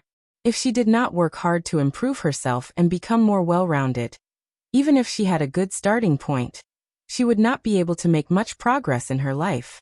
Therefore, Yang Huan had to seize every opportunity to learn how to write a biography. She had to understand the psychological changes of the characters, so that she could understand why the actors acted the way they did in the movie, and how she would behave in front of the camera. Of course, Yang Huan was not convinced at the beginning. However, Ding Xiang told her that although Guizi did not attend any classes in the film academy, he practiced harder than anyone else in private. He practiced more comprehensively than anyone else because he would shamelessly ask the students of the film academy for advice and learn all the methods of others. Otherwise, how could Guizi have played the important supporting role of Officer Du Jiang in The Fugitive so well? If the chubby boy could work so hard, Sister Huan would be laughed at by the boys if she fell behind. Therefore, Yang Huan began to work hard. However, it seemed that tonight was not a good time to study. Yang Yi had called her earlier to tell her that his parents were coming. Now that she had finally calmed down, Ding Xiang knocked on her door happily and said, "Huan Huan, there is an audition in Jiangcheng. Do you want to go?" Did Ding Xiang look like an agent? Yes, in addition to being a student and a waitress in a coffee shop, she now had a third identity, Yang Huan and Guizi's intern agent. Since Yang Huan and Guizi were still studying, this job did not require a lot of work. Mo Shaowan occasionally gave her some guidance and taught her what to do as an agent. Ding Xiang could understand and adapt in advance. Once she graduated, she would be able to work in the company directly. However, Ding Xiang did not slack off. Every night, after she finished her homework, she would actively help Yang Huan and Guizi find opportunities to film and train themselves. For example, Guizi would be going to Shanghai for an audition the day after tomorrow. That was the unexpected reward Ding Xiang got after she sent out Guizi's resume. Because Guizi was fat, there weren't many suitable roles for him. Good and important roles were even rarer. Now there was a big production comedy movie called The Fat Agent that was willing to give him an audition for the lead role. It was uncertain whether he would be selected, but Guizi certainly couldn't miss such an opportunity. He said that he would go even if he had to skip class. When he heard the news, Guizi was so happy that he picked up the skinny Ding Xiang and almost kissed her when she blushed and wanted to beat him up.